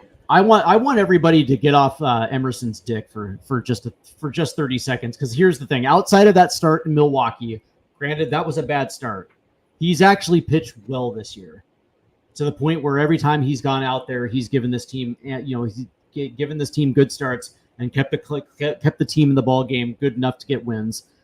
He's done his job as the spot starter. So, that's the thing. It's like, I know a lot of people don't like Emerson, but he's actually been very effective for the Mariners this year. It's just that the Mariners will have to come up with more run support for Emerson Hancock. Though that's what I'm worried about more than for the offense than it is. And speak of, I mean, not so much of a speak of, but it looks like Jen Mueller is kind of on the whatever she's wearing, she's like halfway towards booty shorts. If I'm the husband, I'd be pissed.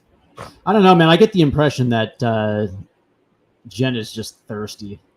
You know what I mean? She's around ball players. Like there was. No, I'm not going to talk about Jen. I like Jen. She's nice. But yeah, hopefully she doesn't get this few seconds of this clip. Yeah, she's thirsty though. So Mariner Mojo usually does a 7-hour long trade deadline special, which is the only time I watch them. Plus they talk about all trades not involving Seattle, which I like. Yeah, we're going to be doing something like that too. Yeah, we will. Not for 7 hours though, but July 31st. No, I think it's July 30th, and I'm definitely going to set time aside for that because I definitely want to do a trade deadline special. And not only, and here's the thing, I will up the ante on Mariners Mojo. Not only will we talk about exactly what they're doing, but we'll talk about like maybe the best deadline trades the Mariners ever made and the worst deadline trades and the worst like non-action trade deadlines they ever did, which was 2002 and 2003. And I'll be happy to make fun of Howard Lincoln all day, which includes the goal of the Mariners is to not win a World Series. It is to field a competitive team year after year to win a World Series and hope at some point that does happen. Yeah, for sure, man. Yeah, it's going to be an interesting deadline. But Flick, she is definitely thirsty. I remember when when I had my credential back in 13 and 14, and she actually caught me looking at her one time because, believe it or not, man, Jen was bodied up for years. And, she caught me checking her out one time. That was actually pretty funny. I just said, listen, guilty. I'm sorry. It is what it is. Wait, what actually went down? Like, what did she actually just give you the glaring look or? No. She caught me checking her out because she back in the day, man, she was bodied up. Just I always thought Jen was good looking, right? And I was checking her out.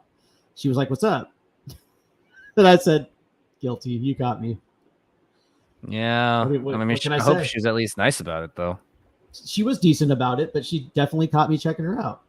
But I like, that's the thing. It's like, she's married, but she's also thirsty. She's that type of woman. I'm telling you, if I'm the husband, I would not be happy about that. I'm just saying, man. She's definitely thirsty. He's right. I like her though. She was nice to me. Angie was cool. Same thing with what's her ass, the reporter, 710.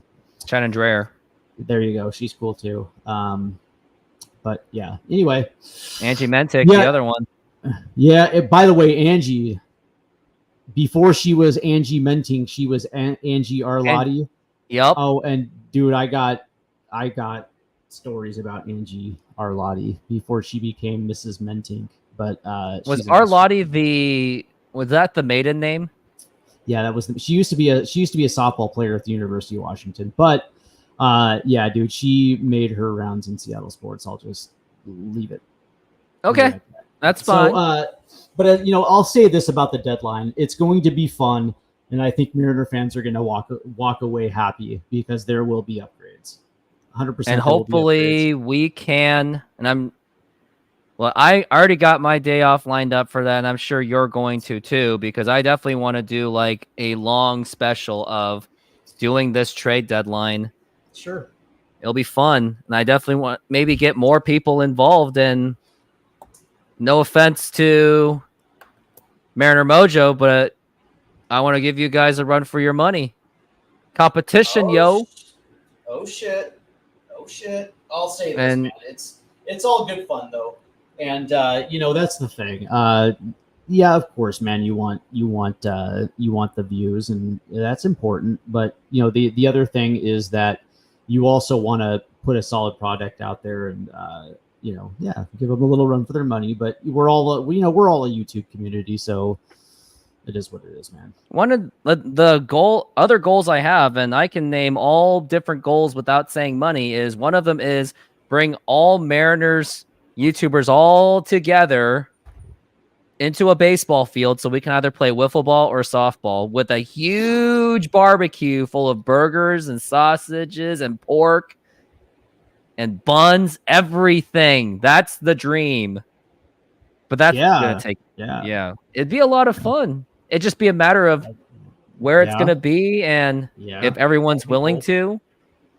That's probably the kicker right there. Is like, is everybody willing to? I'd probably say no, but that being said, I have been wrong before. A lot of logistics. That's true. Well, let me ask you this, man. How did you feel about tonight? Not fantastic, because Mariners, they kind of won by pure luck. Hate to say it, the umpire overturned when I think it shouldn't have been overturned because of the Julio Rodriguez thing. And the Mariners failed to come up with runs, and it was really bailed out. And we got lucky that we got the La Piedra, not Luis Castillo. We got La Piedra, and if he played exactly like last outing, Mariners don't win this game. Yeah, but you know what? I'll say this, man. Yeah, they were fortunate that they got the Julio call overturned. But you know what though? Give Rayleigh credit, man. He did come through and delivered a clutch. He did uphold and that's why Mariners traded for him. And that's the thing, right? You got to give credit where credit's due. It was a lot of missed opportunity because they probably should have put 4 on the board. They probably should, they easily could have put 4 or 5. But you take it where you can get it. And, it was good enough, man. It was good enough. And I like the fact that, Castillo showed up. And really, he did show up. Through 6 innings, he was nails. He gave up the solo shot. Cool. It was a solo shot, and it was what it was, but he was able to battle around that and kept the Jays to 1 run. So and also struck out the great Vlad Guerrero Jr. 3 times, and that's how we congratulated him on his All-Star selection. But the other thing that got me was 2 men on. They pinch hit Luke Raley for for Mitch Haniger, which I did not like. And I would like to see Luke Raley hitting more lefties because, like, a good point that someone that I saw that tried to get into Root Sports, she told me that the likes of Luke Raley should be allowed, and Josh Rojas should be allowed to go up against lefties more. I mean, Josh Rojas has anyway, but like Luke Raley should be, so he can get more reps on how to be able to hit against lefties, not avoiding the situation. Yeah, and I think it's just Scott Service being overly cautious. That's just what he does. He will play the matchups regardless, and sometimes it does work out, but more oftentimes it doesn't. And tonight it didn't.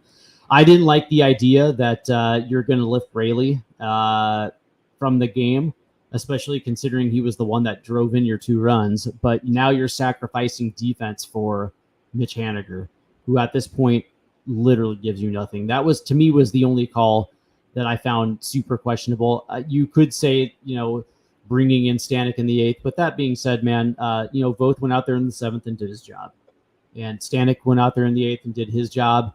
The bullpen was phenomenal tonight, man. Bullpen really did their work, and going into the second game of the series, it's going to be Rodriguez of Toronto, who has an 0-3 record with a 4.63 ERA. Emerson Hancock 3-3 with a 4.79, which is still possibly inflated due to that Milwaukee game, and maybe that's some other bad game he had. But hopefully, the Rodriguez being 0-3 and a 4.63 ERA, 23 strikeouts, of 13 walks. Hopefully, that could give Mariners an opportunity to get some offense going to at least guarantee a win of this series. Yeah. Everything is set up for tomorrow. And it's and again, the matchups favor the Mariners, so we'll definitely see. But flick of the switch is great, man. Get what you can when you can get it, and that was also my motto in the early 90s at the clubs as well too. Get what you can when you can get it. Oh, Dustin saying that was insane pinch hitting Haniger for Raley. They really got to think about DFAing Haniger, which not wrong at all. I think they owe him $16 million next year, which they do. Sometimes you got to cut your losses, and the thing is, he does have that player option too. That's the tough part. Yeah, that's the reason why they're not going to DFA him, because there's still another year left on his deal. If he was going into free agency, I think that would be a no-brainer. Which is again why I think they're going to try to trade him in some form or fashion, where you're swapping contracts, and if that means the Mariners got to add on a couple good prospects to make that deal happen, they will try to do that first. If they can't, he's going to probably end up being the 26th man on this roster for the rest of the year. So it's unfortunate. It is what it is, man. And I hate to say it because I'm one of the biggest Mitch Haniger guys around, but that's the thing. It's like with the opt-in in his contract, guarantee he opts in for next year. There's no reason why he wouldn't. Unless the Mariners make a deal where they ask him to retire and they'll just pay him. You know what I mean? They'll Bobby Bonilla it. Yeah, well, that's the thing. It's like, that's the thing. It's like, they'll ask him to retire. If they can't trade him, they'll ask him to retire, which means he'll still get paid his money. But that's the thing. They're going to try to trade him first. And if they can't, then I probably would assume that he finishes out the season, and then they'll figure something out for next year. But until then, we got to see if the Mariners somehow, maybe a little bit of a chance that they pull Vlad Guerrero Jr. out of that plane going back away from Seattle, and hopefully they bring him back here, but it's wishful thinking because it's the Blue Jays, and the fact that Blue Jays would probably ask for a lot anyway. Well, for sure, getting a guy like Vlad Jr. is going to cost you something. Is going to cost you something in the term of prospects, right? They're generally going to be asking somebody that's close to the major leagues in a position that's needed, and of course you're talking about a first baseman, which means that Ty Locklear is going to be a part of that deal because he can step in and play first base right away.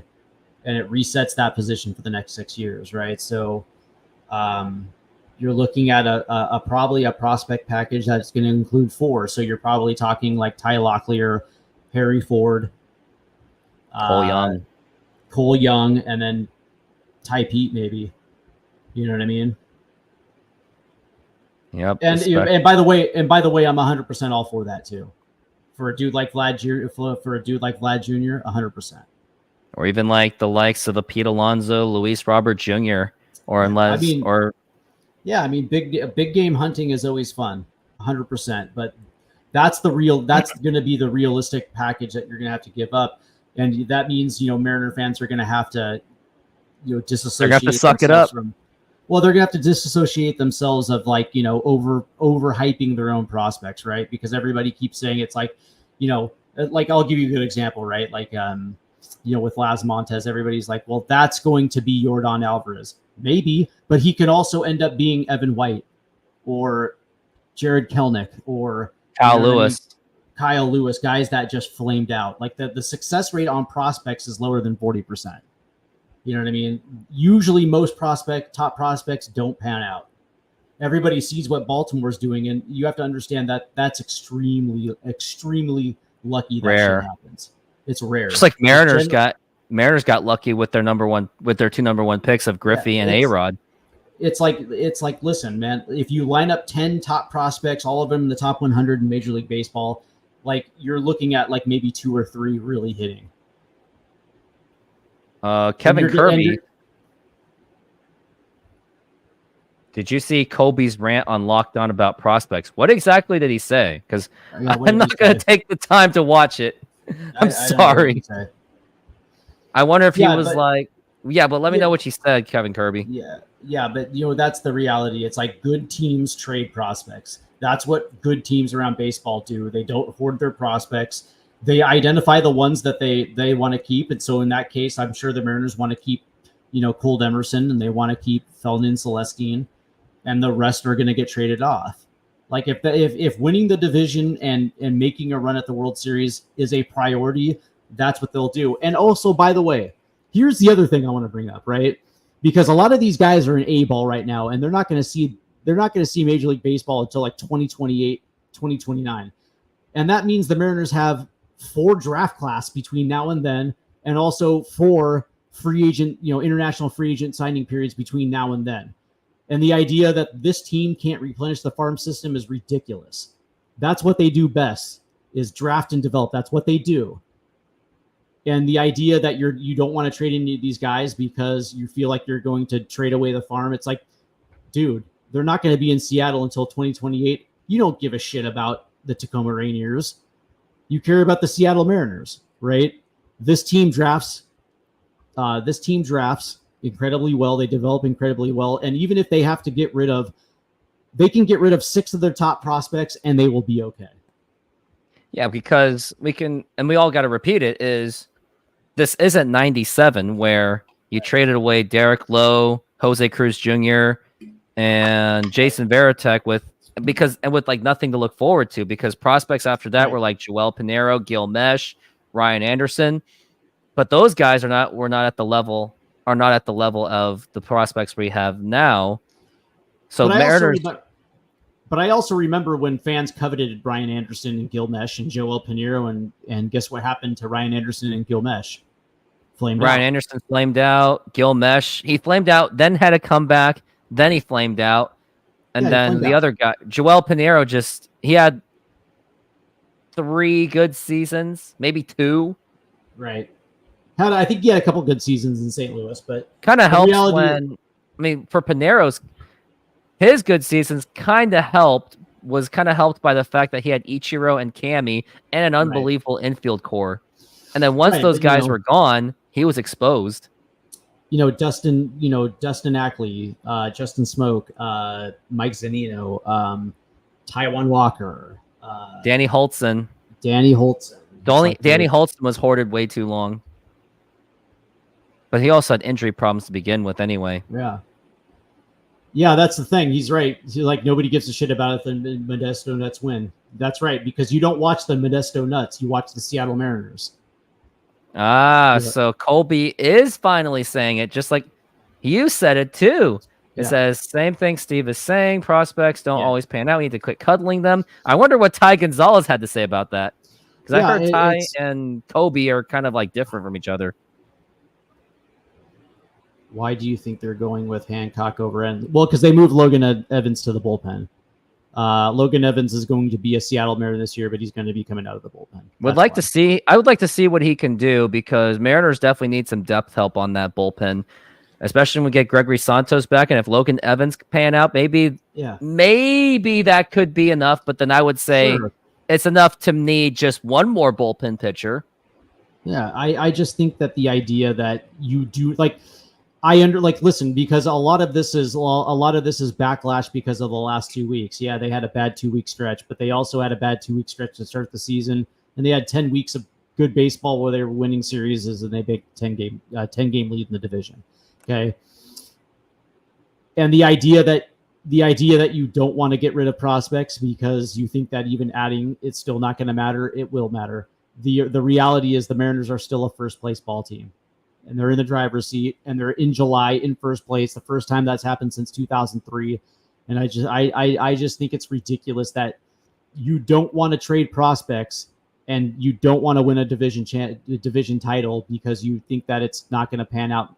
But you have to understand there's progression.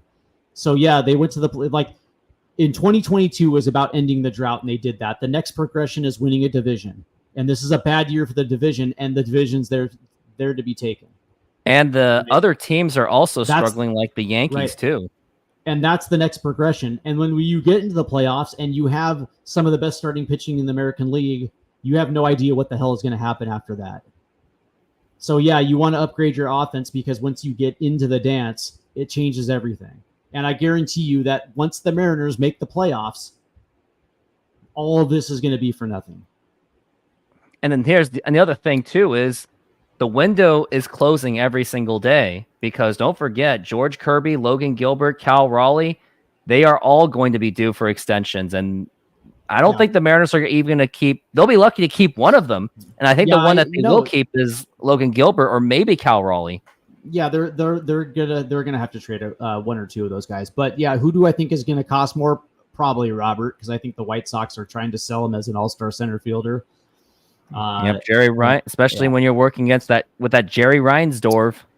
I think Vlad. You know what's funny is I think trading with the Blue Jays is a better fit for the Mariners than the White Sox. But that being said, either way, you're going to have to give up top prospects to get either one of them. The reason why I would rather have Vladdy is because he's never hurt. He struggled to start the season, but he's picked it up. But he's always available. The problem with Luis Robert Jr. is that for the most of his career, he's been injured. And are you willing to pay the cost to get a guy like Robert, and then for a fact that every year for the next 4 years he's going to be missing 60 games a year? Those are the type of deals that get people fired if it doesn't work out.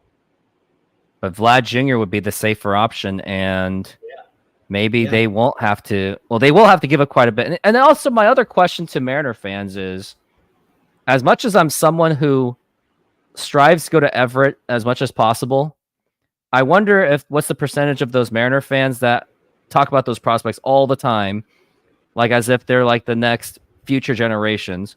I wonder if they even watch the games. I doubt it. They probably don't even watch the games, and they probably not even subscribed to the minor league. No, do you know what they do? They just hear what other people say, and they're like, "Oh, I guess if somebody's saying this, then they must be good." So I don't want to trade him because he. And we are the ones that we actually look at their highlights. We go to we go to games. We watch the games. That's one of the things I did in 2019 when the Mariners were a stink hole. I was watching Jared Kelenic games. That was actually fun. You know what's I like Laz Montez, and I like Colt Emerson and Cole Young and Harry Ford, and I like these guys. I think there's upside, but do you know what I also like? I like Vlad Jr. I like Cody Bellinger, and I like Vlad Jr., and I like Nico Horner, and I like all these World other Series guys. championship possibilities. I like the idea of the Mariners being aggressive and winning a division and getting into the playoffs, hosting a first-round playoff series, and which, by the way, they're better at home than on the road. And I'd rather see that because the priority has to be 2024 and not 2028. No, I'm not willing. We're not willing to wait that long. I wonder if you would trade Ty France to be part of that trade. Possibly, I can see that happening, and maybe Blue Jays, as much as they develop an offense, maybe that they could see that as an opportunity. I disagree. I would think that you would have to trade a guy like Ty Locklear because he's got 6 years of club control. You can reset the position with Ty Locklear, where a guy like Ty France is a DFA candidate waiting to happen this offseason, right? I don't think there's like I'll give you a good example, right? Like a team like the White Sox or a team like the Cubs might value Ty France because he brings some stability and he's not really expensive. But for a team like the Blue Jays that aren't necessarily trying to rebuild but trying to reset, a dude like Ty Locklear brings a little bit more value, and you have 6 years of club control on that. You know what I mean? There's a higher ceiling than Ty France there. Ty France, so if they end up let's just say they decide to keep Bichette but trade Vladdy because he brings in more, okay, fine.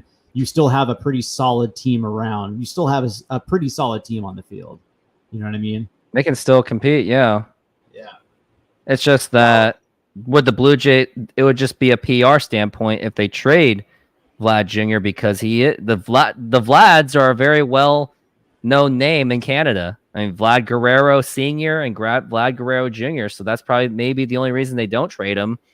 But the Mariners the two best teams right now that are good, that are good trade partners for the Mariners right now are the Toronto Blue Jays and the Chicago Cubs. Those two teams match up very well with the Mariners for possible trade dance partners because they all they have players that are currently on the 26-man roster that can help them. That can help the Mariners immensely. Like a team like the Marlins, outside of Jazz Chisholm, who, you know what I mean? Nah. The Giants maybe, the Tigers not really. You know what I mean? The White Sox, outside of maybe Michael Kopech or Luis Robert Jr. maybe, but there's really when you stop and think about potential sellers, it's not just about who's in last place and who's going to be selling. It's also about finances because payroll does matter, and also logical fits for this team at those specific positions. Yeah. Well, I think we've said as much as we possibly could. We covered the Mariners game. We covered how they did. We were pretty much spot on. Possible trades. I mean, we can go on and on and on about that. We can, but we've got to go. We got to get some sleep. And that is true. Everyone, I just want to say thank you once again. And do me a favor, hit that like button, subscribe, hit that notification, and donate, and use my promo code Rooftop Sports. But that's going to do it. And thank you very much. And I'll keep you guys updated when I will be back for some more Mariners baseball. And everyone, have a fantastic night and go Mariners.